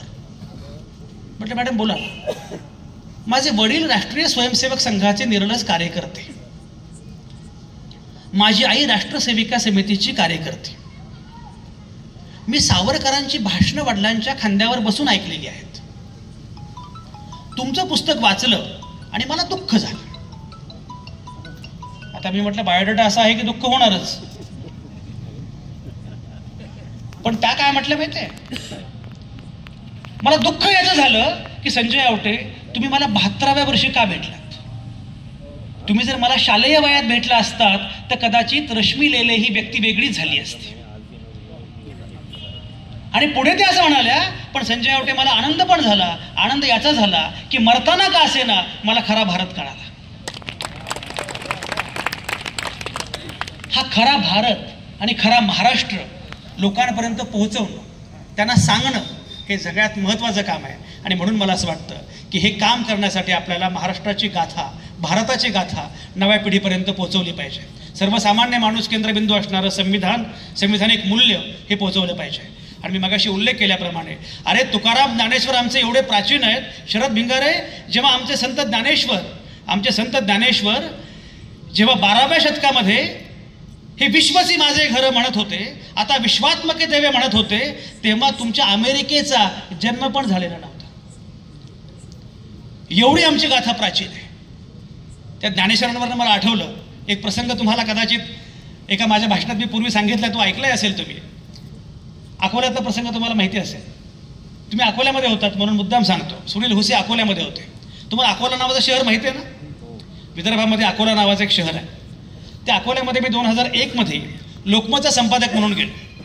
मग तेव्हा माझं वय अगदी 28-29 वगैरे होतं. गेलो. मला भीती काय होती, लोक मला विचारतील की संजय आवटे तुम्ही एवढे तरुण आहात, तुम्ही एवढे तरुण असताना संपादक कसं काय? का पूर्वी संपादक होण्यासाठी किमान पांढरे केस, टक्कल असं आवश्यक होतं. एवढ्या तरुण वयात संपादक कसं काय? दुसरं, तुम्ही विदर्भातले नाही आहात तरी संपादक इथे कसं काय झाला? असं लोक मला असं वाटलं. प्रत्यक्षात उलटच झालं. मी गेलो आणि मी गेल्यानंतर मला लोकांनी विचारलं, संजय आवटे म्हणजे कोण? ते म्हटलं, आवटे हा काही शब्दाला अर्थ नाही. म्हणजे म्हटलं मी शब्दकोशामध्ये बघितलं, विश्वकोशामध्येही बघितलं, आवटेला काही अर्थ नाही आहे. आणि पण आवटे म्हणजे कोण? मग त्यात गंमत काय, माझं नाव आहे संजय श्रीधर आवटे. लोकांना जात कळतच नाही. जो जे वांछिल तो ते लाहो. पण तरी लोक चिवट असतात, जात शोधत बसतात. कुणाला तरी कळलं की हे ब्राह्मण आहेत. सगळे ब्राह्मण आले माझ्याकडे. तुमच्याकडे ब्राह्मण गल्लीच आहे ती. सगळे ब्राह्मण आले माझ्याकडे. म्हणे आवटे साहेब भारी झालं म्हणे तुम्ही इथे आलात. त्या रिझर्वेशनमुळे सगळ्या नको त्या लोकांकडे खुर्च्या गेल्या. हो, पण हे कसं बुद्धीचं क्षेत्र आहे, इथं तरी आपला माणूस पाहिजे. तुम्ही संपादक झालात, आपला माणूस संपादक झाला, आम्हाला फार आनंद झाला. म्हटलं वा, आम्हालाही आनंद झाला. तुमचं एक व्याख्यान आम्हाला ठेवायचं. म्हटलं बरं, कुठल्या विषयावर बोलणार? तुम्ही सांगा. म्हणे काय, आपल्या माणसांवर बोला म्हणे. म्हटलं कुणावर बोलू? म्हणे संत ज्ञानेश्वरांवर बोला. मी म्हटलं संत ज्ञानेश्वरांना याने तेव्हा ब्राह्मण मानलं नाही, आणि आता संत ज्ञानेश्वर आमचे. मी गेलो आणि संत ज्ञानेश्वर, ते म्हटले ज्ञानेश्वरांवर बोलाल की आणखी कशावर? म्हटलं तुम्ही सांगा. मी एक जण म्हणाले ज्ञानेश्वरीतलं पसायदान या विषयावर बोला. म्हटलं हरकत नाही. मी ज्ञानेश्वरीतलं पसायदान या विषयावर 2 तास भाषण केलं. माझं भाषण झालं तरी शिक्कामोर्तबच गेलं की ज्ञानेश्वरांवर बोलतो म्हणजे ब्राह्मण असणार. झालं. काही दिवस गेले आणि त्याच्यानंतर कोणाला तरी कळालं की हे ब्राह्मण बिम्मण नाही आहेत, आवटे म्हणजे आवटे मराठा असतात. त्याला काही अर्थ नव्हता. पण हे लोक चिवट असतात, शोध घेत राहतात. आवटे मराठा असतात. म्हटलं बरं झालं. मराठा सेवा संघाचे आमचे पुरुषोत्तम खेडेकर, आमचे मित्र पुरुषोत्तम खेडेकर माझ्याकडे आले. म्हणे आवटे साहेब एक भाषण तुमचं आहे म्हणे, त्याला तुम्हाला यावं लागतं. ठीक आहे म्हणजे कोणाचं भाषण? आणि मराठा सेवा संघाच्या वतीने. म्हटलं जातीच्या संघटनेवर मी जात नाही, जातीय संघटनेच्या कुठल्याही व्यासपीठावर मी जात नाही. म्हणे नाही मग एक काम करा म्हणे, आपण ते बॅनर काढून टाकू, पण तुम्ही या आणि बोला. मी भाषण केलं आणि म्हटलं मराठ्यांनी एकच काम केलं पाहिजे, आंतरजातीय लग्न केली पाहिजे. मराठ्यांनी एकच काम केलं पाहिजे, आंतरजातीय लग्न केली पाहिजे. राजर्षी शाहूंनी त्या कालावधीमध्ये आपल्या बहिणीचं आंतरजातीय लग्न केलं. आंतरजातीय लग्न केल्याशिवाय मराठ्यांना पुढे जाता येणार नाही. बापरे. ते आले, म्हटले आवटे साहेब म्हणे फार भयंकर बोलले, पण तो आपलाच माणूस आहे. त्यानंतर शिक्कामोर्तब झालं संजय आवटे मराठ्यात. मग 6 डिसेंबर आला. 6 डिसेंबरला माझी बाबासाहेबांवरच्या भाषणाची घणाघाती भाषणं सुरू झाली. शेवटचं भाषण एवढं रंगलं, एवढा वेळ चाललं. शेवटी त्या आयोजकांनी मला मिठी मारली, म्हणजे जय भीम साहेब, तुम्ही सांगितलं ना आमचेच आहात.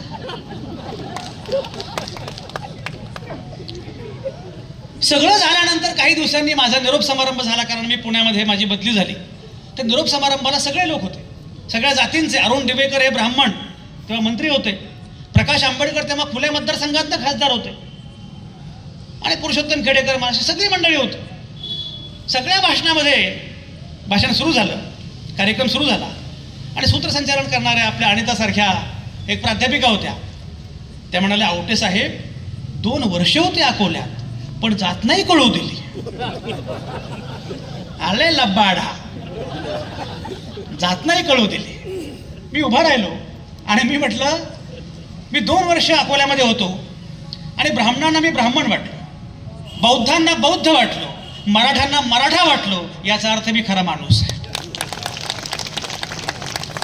आणि माझं आवाहन आहे तुमच्या मुलामुलींना सुद्धा की त्यांना माणूस करा. त्यांना उद्या एक डॉक्टर, इंजिनियर, IAS, कलेक्टर सोडून द्या. हे जे सवय लागली ना सगळ्या आयांना आणि बापांना की प्रत्येक पोरांना IAS झालं पाहिजे, काही गरज नाही. 8वीला पोरगा असतं आणि UPSC करतो, वेळ लागला काय म्हटलं. एका मैत्रिणीकडे गेलो, म्हटलं काय करते मुलगी, ती एवढा मोठा चष्मा, 8वीतली पोरगी.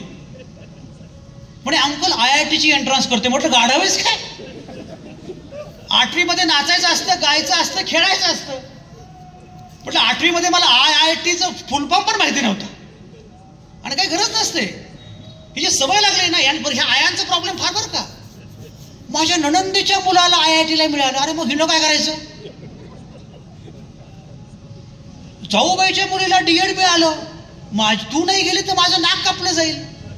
तुमच्या नाक कापण्यासाठी तुम्ही तिचं करिअर कापता. पोरांना हवं ते करू दिलं पाहिजे. लक्षात घ्या, तुम्हाला महाराष्ट्र वाढवायचं असेल तर पोरांना हवं ते करू दिलं पाहिजे. ही सगळी जी अभ्यासिकेमध्ये जी पोरं आहेत ना, नीट करतो, सेट करतो, UPSC, आणि कुणीतरी म्हणावं मला संपादक व्हायचंय, कुणीतरी म्हणावं मला पत्रकार व्हायचंय, कुणीतरी म्हणावं मला कलावंत व्हायचंय. नागराज मंजुळे नावाचा माणूस तुम्हाला माहित आहे, 10वीला 6 विषयांमध्ये नापास झाला. तर म्हणजे नागराज कसं काय नापास झाला 6 विषयांमध्ये. तू शांतपणे म्हटलं, नाही सर विषय 6च होते ना.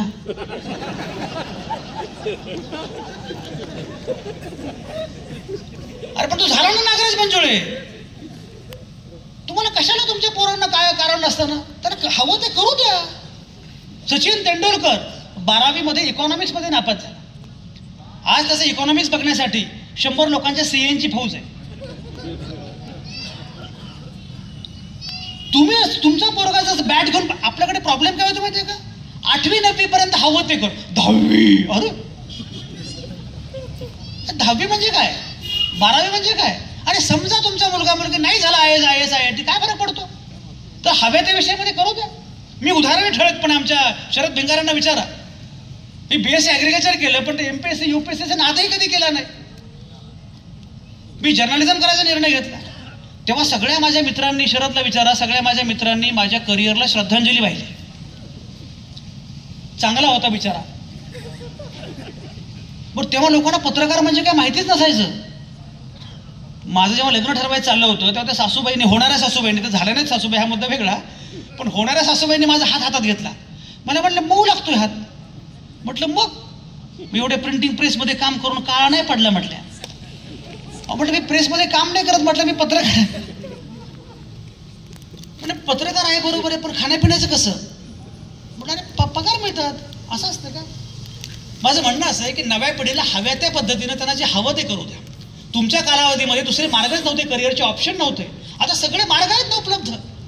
पत्रकार होऊ द्या, चित्रकार होऊ द्या, कलावंत होऊ द्या, गाणी लिहू द्या, सिनेमे करू द्या, नाटकं करू द्या, हवं ते करू द्या. मला असं वाटतं की या पद्धतीनं नव्या पिढीला मुक्तपणे हवं ते करू दिलं पाहिजे, तर महाराष्ट्र खऱ्या अर्थानं पुढे जाऊ शकतो. तुम्ही त्यांना बंदिस्त करू नका, बांधून ठेवू नका, करिअर बांधू नका. हे केल्यामुळे काय झालं माहिती आहे, मुलं IIT करतात, मुलं IAS होतात, सगळं होतात. फक्त मुलं 2 गोष्टी करत नाहीत, विचार करायला शिकत नाहीत आणि आनंदानं जगायला शिकत नाहीत. आपण मुलांना सगळं शिकवतो, पण आनंदाने जगायला कुठं शिकवतो? आणि म्हणून मला असं वाटतं, समारोप करताना महाराष्ट्र धर्म वाढवावा असं म्हणताना मी मुद्दाम सगळ्या घटकांशी बोलतोय, मुलांच्या संदर्भात बोलतोय. आणि मुलांशी बोलणं फार आवश्यक आहे, आणि मुलांचं ऐकणं पण फार आवश्यक आहे. महिलांसोबत काम करणं पण आवश्यक आहे. या सगळ्या अनुषंगाने जेव्हा आपण पुढे जाऊ, तर बाबा आमटे म्हणतात ती कविता मला आठवते. कोंडलेल्या वादळाच्या या पहा अनिवार्य लाटा, कोंडलेल्या वादळाच्या या पहा अनिवार्य लाटा, माणसासाठी उद्याच्या येथून निघतील वाट. पांगळ्यांना हात द्याया येऊ द्या बरदंड बाहू, निर्मितीच्या मुक्त गंगा द्या इथे मातीत वाहू. नांगरू स्वप्न उद्याची भव्य ही फुलतील शेते, घाम गाळील ज्ञान येथे येथून उठतील नेते. वेदनेच्या गरदराने पिटली आनंद द्वाहे, दुःख उधळा वयास आता आस वांना वेळ नाही. शृंखला पायी असू दे मी गतीचे गीत गाये, शृंखला पायी असू दे मी गतीचे गीत गाये. हे गतीचे गीत गात जग कसं बदलतंय हे लक्षात आलं पाहिजे. एक फक्त समारोपाचा फक्त एक किस्सा सांगतो आणि मग मी थांबणार आहे. मगाशी उल्लेख झाला माझ्या अनेक पुस्तकांचा. बराक ओबामा बदलत्या जगाचा सक्सेस पासवर्ड नावाचं माझं पुस्तक आलं 2008 मध्ये. बराक ओबामा अमेरिकेचे अध्यक्ष झाले 2008 मध्ये. तोपर्यंत बराक ओबामा अमेरिकेचे अध्यक्ष होतील असं कोणाला वाटत नव्हतं, कारण बराक हुसेन ओबामा या नावाचा माणूस अमेरिकेचा अध्यक्ष होईल का? अमेरिकेच्या अध्यक्षाचं नाव कसं पाहिजे? Joe Biden, bill Clinton, George Bush असं पाहिजे. हा बराक हुसेन ओबामा या नावाचा माणूस अमेरिकेचा अध्यक्ष होणार नाही असं लोकांना वाटत होतं. बराक ओबामा अमेरिकेचे अध्यक्ष झाले आणि ते झाल्यानंतर पुण्यामध्ये एका परिसंवादाचं आयोजन केलं होतं. बराक ओबामा अमेरिकेचे अध्यक्ष झाले, आता पुढे काय? रामकृष्ण मोरे आणि अनिल बाविस्कर, एक लक्षात घ्या, पुणेकरांना ही चिंता फार असते. ते पु ल देशपांडेंनी म्हटलंय ना की आपण महानगरपालिकेमध्ये उंदीर मारण्याच्या विभागात काम करत असलो तरीही अमेरिकेच्या अध्यक्षांना आपण सल्ला देऊ शकतो असे ज्याच वाटते त्याच पुणेकर म्हणावे. त्यामुळे बराक ओबामा अमेरिकेचे अध्यक्ष झाले, आता पुढे काय ही चिंता कुठे पुणेकरांना. परिसंवाद, त्या परिसंवादामध्ये एक वक्ता मी पण होतो, बाकी सगळे वक्ते होते. आणि ही गोष्ट 2008ची असल्यामुळे मी तेव्हा आणखी तरुण होतो, आजही तरुणच आहे. माझं भाषण होतं, मी भाषणामध्ये मी अतिशय भारावलेलो होतो की बराक ओबामा नावाचा माणूस अमेरिकेचा अध्यक्ष झाला, याचे मला फार कौतुक होतं. मागे जी कार आहे त्या कारच्या मागे ओबामांचं वाक्य लिहिलेलं होतं, येस वी कॅन. मी उभा राहिलो आणि भरपूर बोललो की it is expression of the change वगैरे भरपूर बोललो. माझं भाषण झाल्यानंतर एक पुणेकर विचारवंत उभे राहिले. पुण्यामध्ये भाषणं अशी करतात की बोलतोय की नाही कळतच नाही, असं वगैरे नसतं. विचारपीठावरील मान्यवर, आजच्या कालखंडाचा समग्रपणे विचार करताना एकूणच सांप्रत काळी अनेक कठीण प्रश्नांचा विचार आणि चिंतन करण्याची अपरिहार्यता निर्माण झाली असं काहीतरी. तर ते आले आणि ते म्हणाले, संजय आवटे बोलले, बरं बोलले. हसू नका, बरं हे पुण्याचं सुपरलेटिव्ह आहे. गुड, बेटर, बेस्ट आणि मग बरं. संजय आवटे बोलले, बरं बोलले, पण बराक ओबामा अमेरिकेचे अध्यक्ष झाल्यामुळे जग बदलेल असं काही मला वाटत नाही. आता मला प्रतिवाद करणं भाग होतं. मी म्हटलं एक सेकंड, मला माझा प्रतिवाद करायचा. मी म्हटलं आत्ता प्राध्यापक अमुक बोलले, फार उत्तम बोलले, पण बराक ओबामा अमेरिकेचे अध्यक्ष झाल्यामुळे जग बदलेल असा माझा दावाच नाही आहे. माझा दावा असा आहे, जग बदलल्यामुळे बराक ओबामा अमेरिकेचे अध्यक्ष झालेले आहेत. हे बदलणारं जग आपल्या लक्षात आलं पाहिजे. हे बदलणारं जग लक्षात आलं पाहिजे म्हणून फॅन्ट्रीसारखा सिनेमा येतो, म्हणून सैराटसारखा सिनेमा येतो. जेव्हा सैराट आला तेव्हा मी नागराजला विचारलं, पण नागराज तू या सिनेमाकडे कसं बघतो? तो म्हणाला, सर फॅन्ड्रीतल्या जब्याचा दगड सैराटच्या विहिरीमध्ये पडला आणि पिढ्याने पिढ्या साचलेला गाळ बाहेर आला. हा बदल होतोय. तुम्हाला माहिती आहे, नागराज मंजुळेसारखा पोरगा दिग्दर्शक होतो, जब्यासारखा पोरगा हिरो कधी झाला असता का? आर्ची सारखी पोरगी हिरोईन झाली असती? ती पोरगी म्हणजे जी हिरो करतो ती आर्ची करते. मोटरसायकल चालवते, बंदूक चालवते आणि हिरोचं अपहरण करते. हा सगळा जो बदल आहे हे बदलणारं जग आहे. हे बदलणारं जग ज्याला कळेल त्याला खऱ्या अर्थानं महाराष्ट्र समजेल, त्याला खऱ्या अर्थानं भारत समजेल. आणि म्हणून मला असं वाटतं की या बदलणाऱ्या जगामध्ये आता एक लक्षात घ्या की आता जगापासून आपण फार दूर नाही आहोत. पूर्वी काय होतं की आपण आपल्या डोहामध्ये विहिरीमध्ये होतो. आता जग बदलत आहे आणि आपणही बदलत आहोत. या बदलणाऱ्या जगाचा आपण भाग आहोत, या भारताचा आपण भाग आहोत. या बदलणाऱ्या जगामध्ये आपली भूमिका काय हे लक्षात घेतली पाहिजे. आणि मला खात्री आहे काहीही होऊ शकतं, काहीही होऊ शकतं, पण महाराष्ट्राबद्दल मात्र मला आजही आशा वाटते. बाकीच्या राज्यांचं मला काही खात्री नाही आहे, पण महाराष्ट्राबद्दल मला आजही खात्री वाटते. कारण हा महाराष्ट्र तुकारामांचा आहे, ज्ञानेश्वरांचा आहे, फुले शाहू आंबेडकरांचा आहे, यशवंतरावांचा आहे. हा महाराष्ट्र निश्चितपणे ज्या दिशेनं जाईल त्याबद्दल मी निशंक आहे. सुरेश भटांच्याच भाषेत माझी लाडकी गझल, आणि मी भटांची गझल यासाठी मांडतो की फुले शाहू आंबेडकर मांडताना भट पण मांडणं गैर नाही. सुरेश भट काय म्हणतात हे सांगितलं पाहिजे. आजचं माझं व्याख्यान मी प्रामुख्यानं जातींच्या अनुषंगानं का केलं हे तुम्हाला माहिती आहे. कुठलाही संदर्भ न देता हे सांगणं यासाठी आवश्यक आहे कारण या कालावधीमध्ये हा संदर्भ खूप महत्त्वाचा आहे. सुरेश भट असं म्हणतात, हे असे आहे तरी पण हे असे असणार नाही. हे असे आहे तरी पण हे असे असणार नाही. दिवस आमोचा येत आहे तो घरी बसणार नाही. हे खरे की आज त्यांनी घेतले सारेच ठेके आणि खोके सुद्धा. हे खरे की आज त्यांनी घेतले सारेच ठेके पण उद्या त्यांच्या चितेवर एकही रडणार नाही. बांधती जे रोज भिंती सांगती ते धर्म जाते पण उद्याचा सूर्य काय आहे त्यामुळे फसणार नाही. शेवटी देहूमध्ये मंबाजी कितीही असो राहतो तुकारामच. इंद्रायणीमध्ये तुकारामाची गाथा बुडवण्याचा प्रयत्न कितीही करो ती गाथा तरतेच. आता तर बुडणार पण नाही, एवढी इंद्रायणीमध्ये पाणीच नाही, हा मुद्दा वेगळा. म्हणून हा देश मंबाजींचा नसतो, हा देश तुकारामांचा असतो. हा देश गांधींचा खून करणाऱ्यांचा नसतो, हा देश गांधींचा असतो.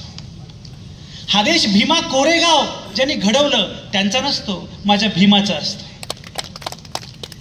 ज्यांनी नेहरूंची बदनामी केली त्यांचा नसतो, हा देश नेहरूंचा असतो. हा देश निर्बुद्धांचा नसतो, बुद्धाचा असतो. आणि म्हणून बांधती जे रोज भिंती सांगते ते धर्म जाते पण उद्याचा सूर्य काय आहे त्यामुळे फसणार नाही. छान झाले दांभिकांची पंढरी उद्ध्वस्त झाली. छान झाले दांभिकांची पंढरी उद्ध्वस्त झाली. यापुढे वाचाळ दिंडी एकही निघणार नाही. आपली अडचण काय माहिती, आपण दांभिक आहोत. इथे फुले शाहू आंबेडकर, घरात गेलं की पोरीचं लग्न आहे जरा कुंडली बघू, मग ते पदर जुळतो का बघू. अरे कसा फुले शाहू आंबेडकर तुला कळणार. मग आपण सगळे इतके ढोंगी आहोत. नागराजचं मी उदाहरण सांगितलं. मी नागराजला म्हटलं तू मध्ये लंडनला गेला होता, तो लंडनहून आला. म्हटलं नागराज तू लंडनमध्ये काय बघितलंस. काय लंडनला मी पण गेलो होतो पण मला माहिती आहे की मी काय बघतो ते वेगळं, नागराज भलतंच काहीतरी बघतो. तर तो म्हटलं सर जिथे लोकांना विचारलं अशी कुठली शिवी आहे जी दिली की तुम्हाला त्रास होतो. म्हणजे काही विचारतोस तू. म्हणजे आपल्याकडे असतं ना की ही चालेल पण ती नाही चालणार. म्हणजे निम्म्याहून अधिक लोकांना एक शिवी आवडत नाही. म्हणे ती शिवी दिली की ते लोक संतापतात. म्हणजे कुठली शिवी. म्हणजे लायर. लायर म्हणजे खोटारडा. म्हटलं आपल्याकडे खोटारडा ही शिवीच नाहीये. आलेला बाढा लहानपणापासून खोटा कुठला, कारण खोटारडे पण आपण ठरलेलाच आपला. आमच्याकडे आमच्या नात्यातली एक पोरगी प्रेमात पडली, कॉलेजमध्ये गेली, प्रेमात पडते. कॉलेजमध्ये गेल्यावर दुसरं काय करायचं असतं, प्रेमातच पडायचं असतं. प्रेमात पडली. प्रेमात पडल्यावर तर आईने मला फोन केला, पण संजू ये तिला समजावून सांग, इंटरकास्ट आहे. मी गेलो, आम्ही बोलायला लागलो. तिला म्हटलं काळजी करू नको, मुलगा मी समजून घेतलं, मुलगा चांगला आहे. म्हटलं जर कर बिंदास्त अंतर जाते लग्न. आई आली म्हणे अरे तुला मी काय सांगितलं होतं, तुला मी सुपारी काय दिली होती, तू तुला म्हणतो की कर. म्हटलं हीच माझी भूमिका आहे.